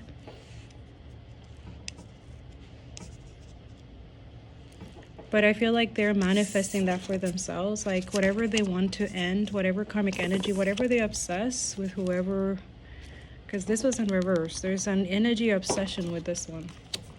Virgo energy, very balanced, earth, ground. This is someone who doesn't seek validation from external. This is only within. So they're trying to confuse a lot of you. Trust your intuition. They're counting on you guys not doing that, okay? This energy is counting on that heavy, okay? Because it's like either blackmailing or forcing someone to like threatening them or something like that with like exposing something that they don't want people to know, right? So this is what, you know, what they do, right? Like they don't want this exposed. They don't want this light. They want to dim the light, right? Yeah, the High Priestess. Like they're trying to do something with your money, right? This is 8. 1, 2, 3, 4, 5, 6, 7. Yeah, you intuitively know what they're trying to do for a lot of you. This control freak. There's an Emperor in reverse. Rebuke it in the name of Jesus. That's narcissism to the fucking high point. Okay, so a lot of you High Priestess, when you're exposed, like I literally confirming what I said. When the truth is exposed, or any narcissist, sadist, psychopath, or anybody in this demonic energy, okay, that's it. It's like you kill whatever they were trying to do in the background. Because dark magic, witchcraft, it's not just like little potion, little ritual. Like they could be gossiping, defamation of character, obsessive behavior, like trying to make others to see you in a different light, like not to see you as who you are, the light. Right? So basically taking credit for something that they didn't do also, or they haven't done, or like it's just to distort people's reality. Like this is someone, a control freak, okay? Someone who's very meticulous, okay? So I will watch out for that. But a lot of you High Priestess, it bothers them that you guys know this. Like whoever you are, you're the High Priestess. They're trying something about your work, or something about like maybe for a lot of you, this could be someone like trying to block like good partnership, like conscious and healthy partnerships. Could be also blocking anything financially. Like this is people, it could be multiple, it could be a group or something. They're trying to kill something for your finances, your joy, like energy vampire, honestly, okay? Emperor could also be a feminine distorted energy, okay? For a lot of you, this is also what's happening. They're trying for you to see your Emperor, so take what resonates and leave what doesn't, but it's something very deep that they're trying to do for you, for this Emperor not to see this High Priestess as who they truly are. Could be energy harvesting of this Emperor as well, to try to get to this Divine Feminine, this High Priestess. So a lot of you, you consider yourself Divine Feminine, Empress, Empath, and stuff like that. You should be doing cleansing your chakras, okay? Because there's people like, especially the solar plexus of your Divine Masculine, in the sacral, something about sex, okay? So this could be a sex cult or something like that, doing stuff. It's not working though. But the thing is, this Emperor needs to get their shit together. This is someone trying to get their shit together. Yeah. See the rat?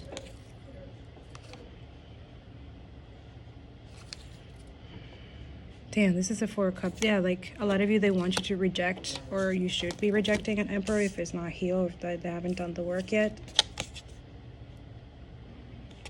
A lot of you, this could be an Emperor in reverse that is trying to jeopardize your work because they don't want you to be better than them. They don't want you to make more money than them. That for some of you. Okay, so this is someone who does work on the background and they pretends that they're your friend, or this could be an ex-father figure or an ex-baby daddy, maybe mama also could be a Emperor. It could be feminine or masculine, okay? But getting someone who is heavily patriarchy and toxic energy, a lot of you, you see right through them. You also know that they've been doing this, okay? They've been doing magic, dark magic, to jeopardize your finances, your work, okay? This is someone very jealous. This is someone who does like one thing. You are multifaceted. You can, like, not only you are transmuter and alchemizing all the shit, at the same time you also could be maybe someone who works like 3 to 4 or 5 jobs. Like, you excel after this breakup, and this person is still the same. It bothers them that you are like that. So they're trying to do something in your finances in the background and they pretend that they're not doing it, but they are. This could be someone that it could be considered like a gold digger on a male form. They could use anything, manipulation, control, anything. They could use children if you have children with this person. Okay? It's something that they can't stand. Something about you having maybe clairvoyant or very, very intuitive. Anyway, this is a karmic. Karmic, jealous, envious. So a lot of you, this is collective. So a lot of you continue the high priestess energy, the truth, okay? For some of you, if this masculine hasn't healed, you will feel it, you will know it. They can't fool you anymore. This is someone who pretends heavy. They're not obsessed with you or something like that, but they are. They're watching you. A lot of you, you have a stalker, someone who you used to be with or something like that. A lot of you, you've blocked this energy. You've been trying to, this person continue creating fake pages to like stalk you, follow you. That is a form of psychological abuse as well, okay? Just cleanse your energy. That's what I was led to yesterday, just like to clean my whole, like, just continue doing that. When you feel like doing that, go against it. Like, a lot of you, you feel stagnant. You don't want to, like, you know, like for some of you, there's someone like, I'm seeing someone like trying to block your, like, you know, in your kitchen or your bathroom, like clock the stuff so like your water overflows or something like that. That's for some of you. Others of you, it's like creating stuff for your home. Like let's say you don't have infestation of anything, and all of a sudden you're starting seeing like either infestation of cockroaches or rats or mouse, or this is weird. This is someone that have done this before and it have worked, but God allowed that to happen once because you needed to learn a lesson, but now you know the lesson, now you're aware and you know who is doing it. You also have dreams and this is your confirmation. You know who's doing this because they've done it before. So they're gonna try, or they have done, or they're still trying to go back to their old ways and try to be like sneaky about it, like pretend that they're not doing it. Yeah, it's your finances.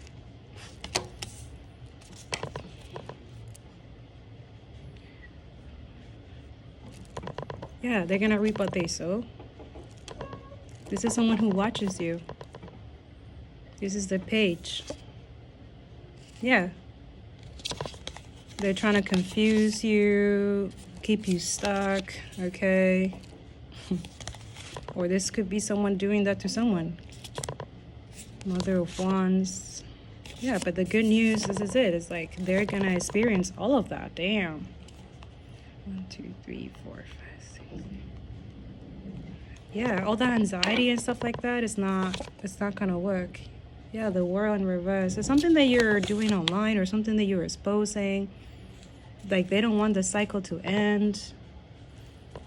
So for you, a lot of you, this is someone trying to block something online or something that you're saying or something that you're speaking. Typical Zionist motherfucking racist motherfuckers, basically. This is it. Trying to distort reality, it's not working. Like, that's why it's in reverse. the new beginning that they're expecting to gain out of all this that they've been doing in the background, yeah, the world is going to shift. They're going to receive every burden, all of that, everything that they try to block for not just some of you, like collective, like a bunch of people. Yeah, look. That's what they were trying to do. You know what they're doing, right? You know that. The ideology believe that they need to sacrifice something. The red, whatever, that. Yeah. It's gonna backfire. Yep, that's. Thank you, Spirit. That's the truth. Yeah. A lot of you, you're gonna feel, they're gonna go through transformation. Yeah, everything is gonna change. It's destined for it to happen. They know it. They know it. High priestess know it. This message is gonna piss them off. The ritual, the massacre, everything they've been trying to do, the genocide, benefit from genocide is gonna backfire. It was always gonna backfire. They just wanted to see how far they can get away with. Typical narcissist psychopaths. And this is why there needs to be sanctions and blocking these people. Something about the world order or something like that. It's gonna crumble. Yeah, the fool in reverse. There's no new beginning for these people. For a lot of people who they feel foolish for following this stupid ideology. That's what the colonization does. You wake the fuck up. Yeah. You're not stuck in illusions. You're not a fool. You're not. Yeah. You're moving the fuck out fast. Faster than the speed of light.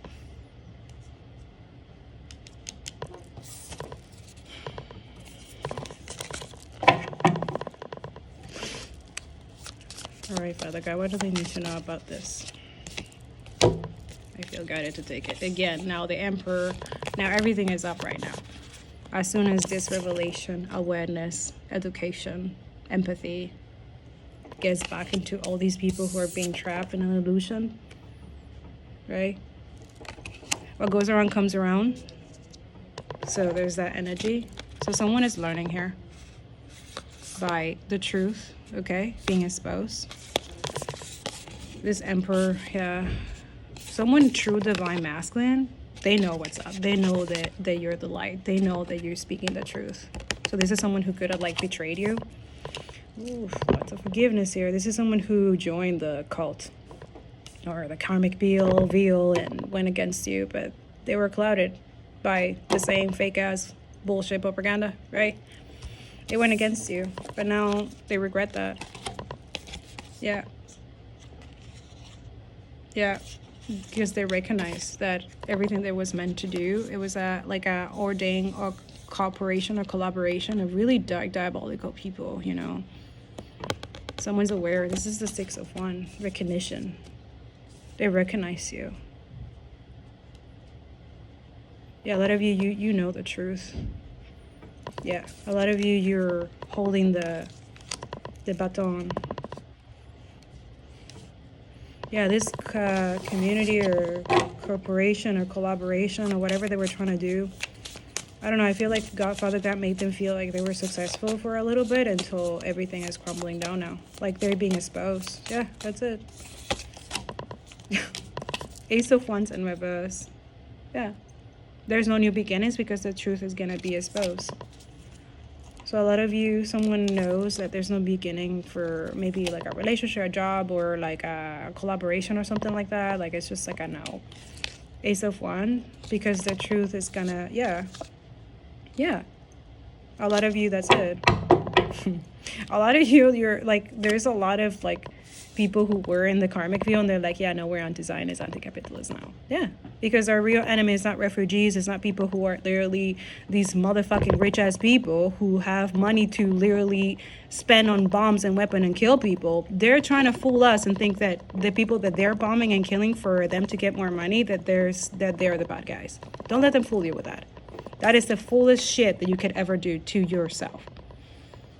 They're trying to gain some karmic, they're trying to pass down through capitalism, of course, their karmic debt.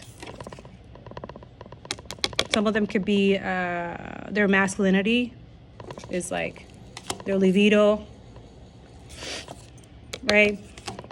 These are people who have ancestors who were genocidal and rapists, right?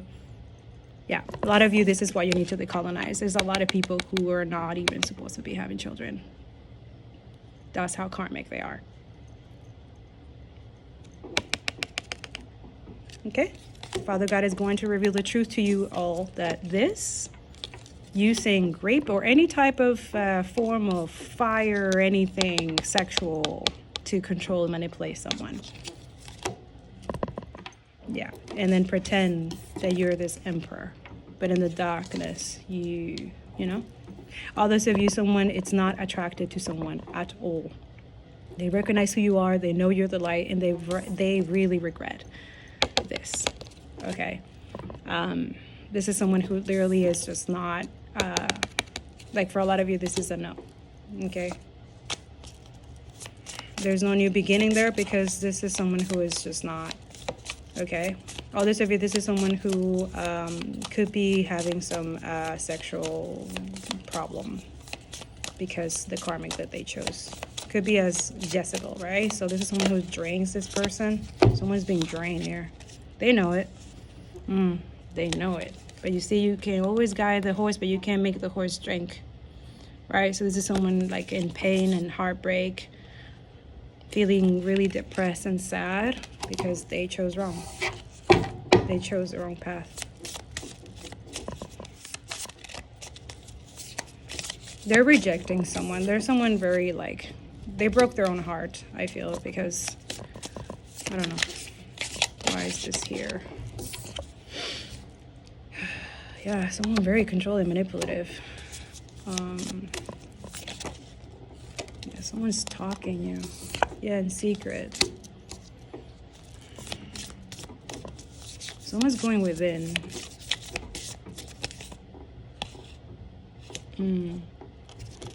Someone's going within.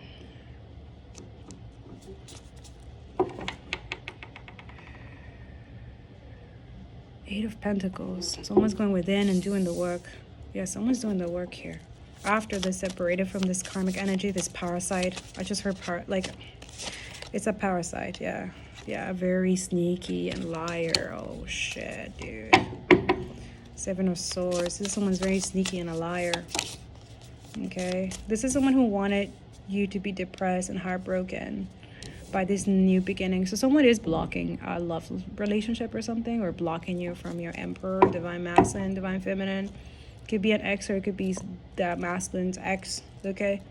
A lot of you, they're trying to make you, make this person act like, not to get it up or something like that. But that's so sad that you have to like control someone's, so they can stop being attracted to their person. You're toxic as fuck. Whoever this is. All of you is an ex. Like really obsessed because they're sad and heartbroken. They're trying to punish you because you didn't choose them, because you chose yourself, because you chose not to be with your abuser. This is someone who is delusional. Like they don't take accountability for their abuse, right? But they want you to shut the fuck about it. Or you not shut the fuck up, they may do something in the background to punish you for it. They're very foolish, very stuck in their own delusionals, yeah. Spirit said, let this rest. Yeah. Some of you, they let something to rest, or they're resting, or they're recovering. A lot of you are recovering from all these, like someone sacrificed you, or sacrificing you, or trying to sacrifice you, but they're sacrificing themselves. This third party, someone like, yeah, who try to confuse someone's free will by doing really dark, fucked up shit, but a lot of you not confused. You know what's going on. Like the blindfold that has been revealed. A lot of you is the choices, like someone trying to distort your mind or perception, and then for you to choose the karmic view. So it's, yeah, this is fucking diabolical and demonic. But they celebrated too soon. Some of you, these people celebrated beforehand. Yeah. That's exactly what you'll be doing in Hellfire. Yeah.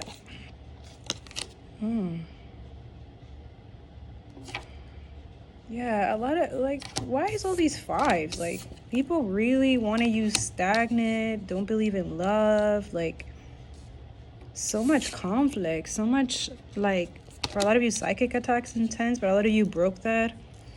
I would definitely recommend doing meditation, Anubis meditation, especially if you're dealing with people doing dark magic and witchcraft, because Anubis was born out of that energy. So if you listen to any of the tune, well, first pray, talk to God, but he's recently has been guiding me to, during sleep time or before I go to sleep, to listen to some Anubis meditation. Don't go ask that God. I don't know. I don't ask those questions, but it has been helping remove some stagnant energy or feeling sleepy for no reason. Not be able to, like, fear to do what I do best, which is my work.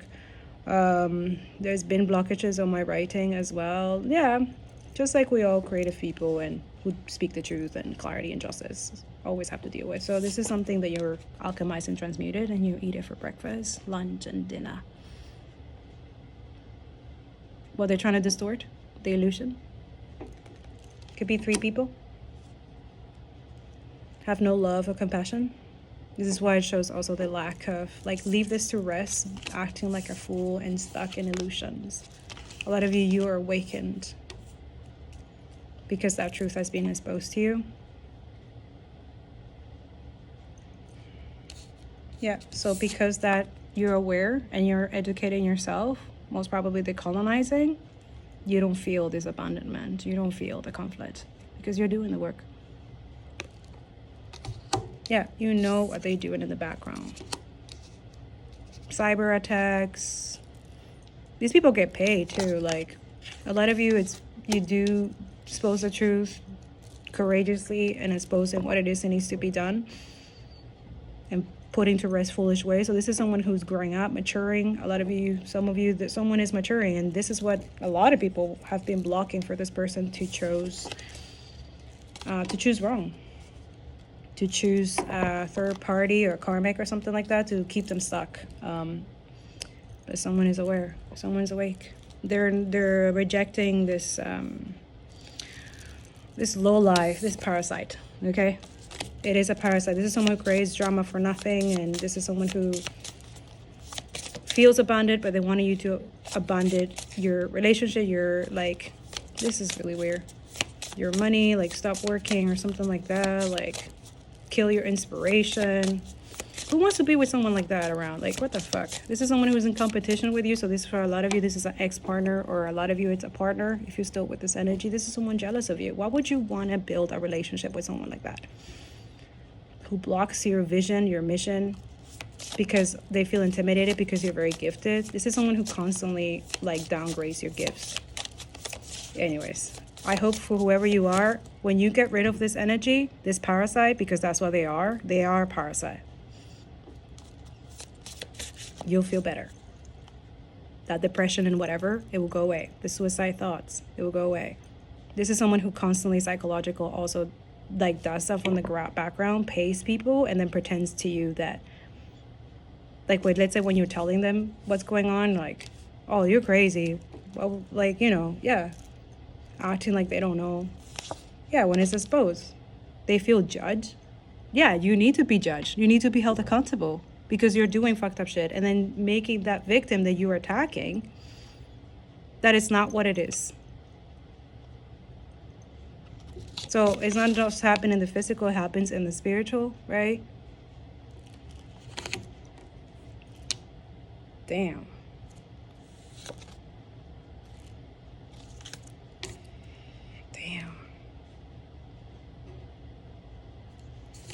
Yeah, someone's being judged, or someone, yeah. So a lot of you is the way you're saying it, the way you're, like, speaking about this, that is, this person feel like, yeah, embarrassment. They don't want to be embarrassed. Narcissists, that's, yeah. But it's like they embarrass themselves. Yeah, a lot of people are, yeah, you're walking away. A lot of you walk away. Great boundaries. Yeah, exactly. Create boundaries.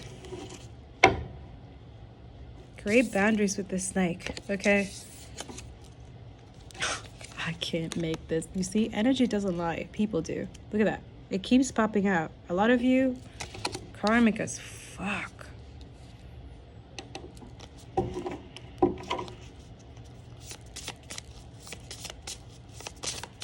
Son of Wands.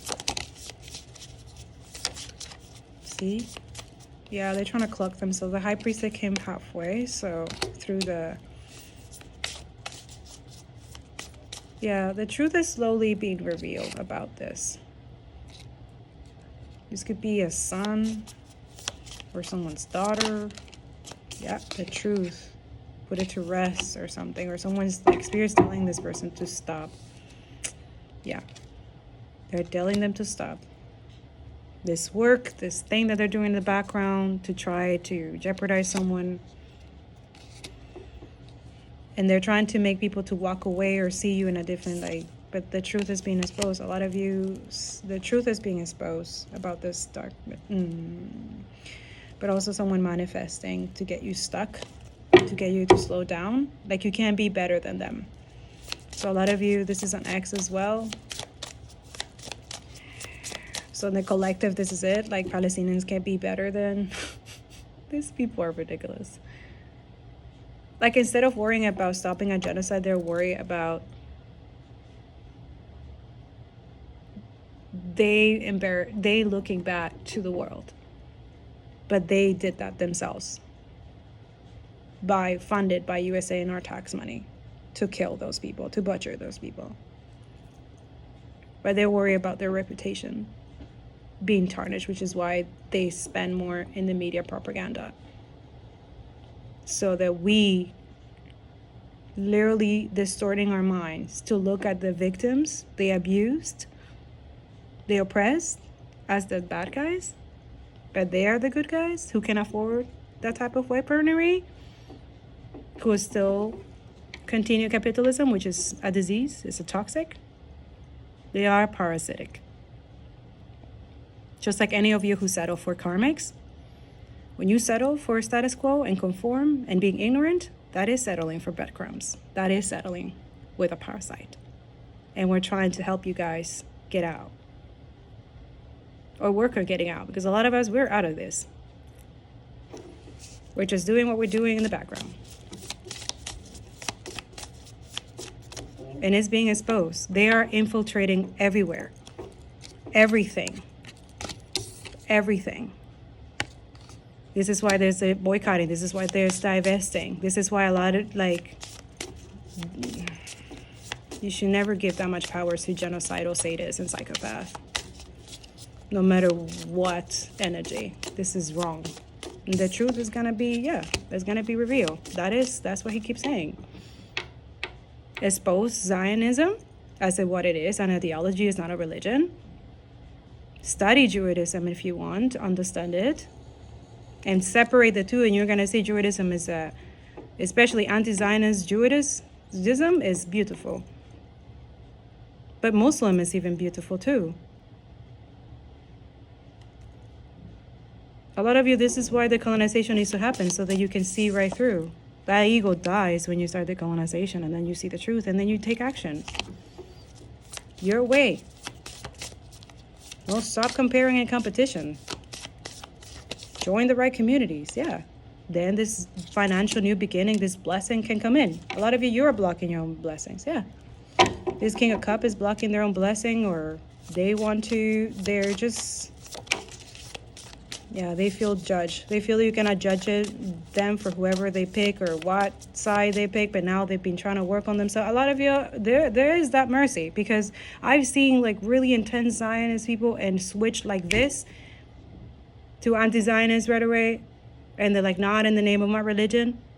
I see Christian, massive Zionists switch to anti-Zionist Christian in matter of seconds after seeing the evidence and reading and educating themselves. I know it can happen. I know it can happen. Because there's this Holy Spirit, enlightenment, judgment, awakening. It's a huge awakening. Glory be to God, yeah. Queen of Wands. Someone who's very spiritual. A lot of you do the right spirituality. put both, the physical and the spirit. They both coexist. The same thing that you think that is happening over there, but it's not happening. Yeah, everything is connected. Everything. Yeah. It's time to give. Be patient, okay? A lot of healing energy. Pray for people. Free Congo, free Sudan. Free all the oppressed people. Continue calling all these motherfucking billionaires out. Stop at these, they should not be creation of bombs. That's just my opinion. And I hope you're in that energy, because anti-capitalism is all about against wars, useless wars, to benefit a fucking loser-ass energy that are literally a disgrace and a leech and parasite to humanity. I'm back. And it's gonna happen. Love you. Bye. Karmics, they're trying to block your finances. That's what I meant to say here, but the volume got cut off. They're blocking your money. Yeah. So whoever needs to hear that, like, you're gonna learn. This karma is gonna learn a hard lesson. Absolutely. Just watch.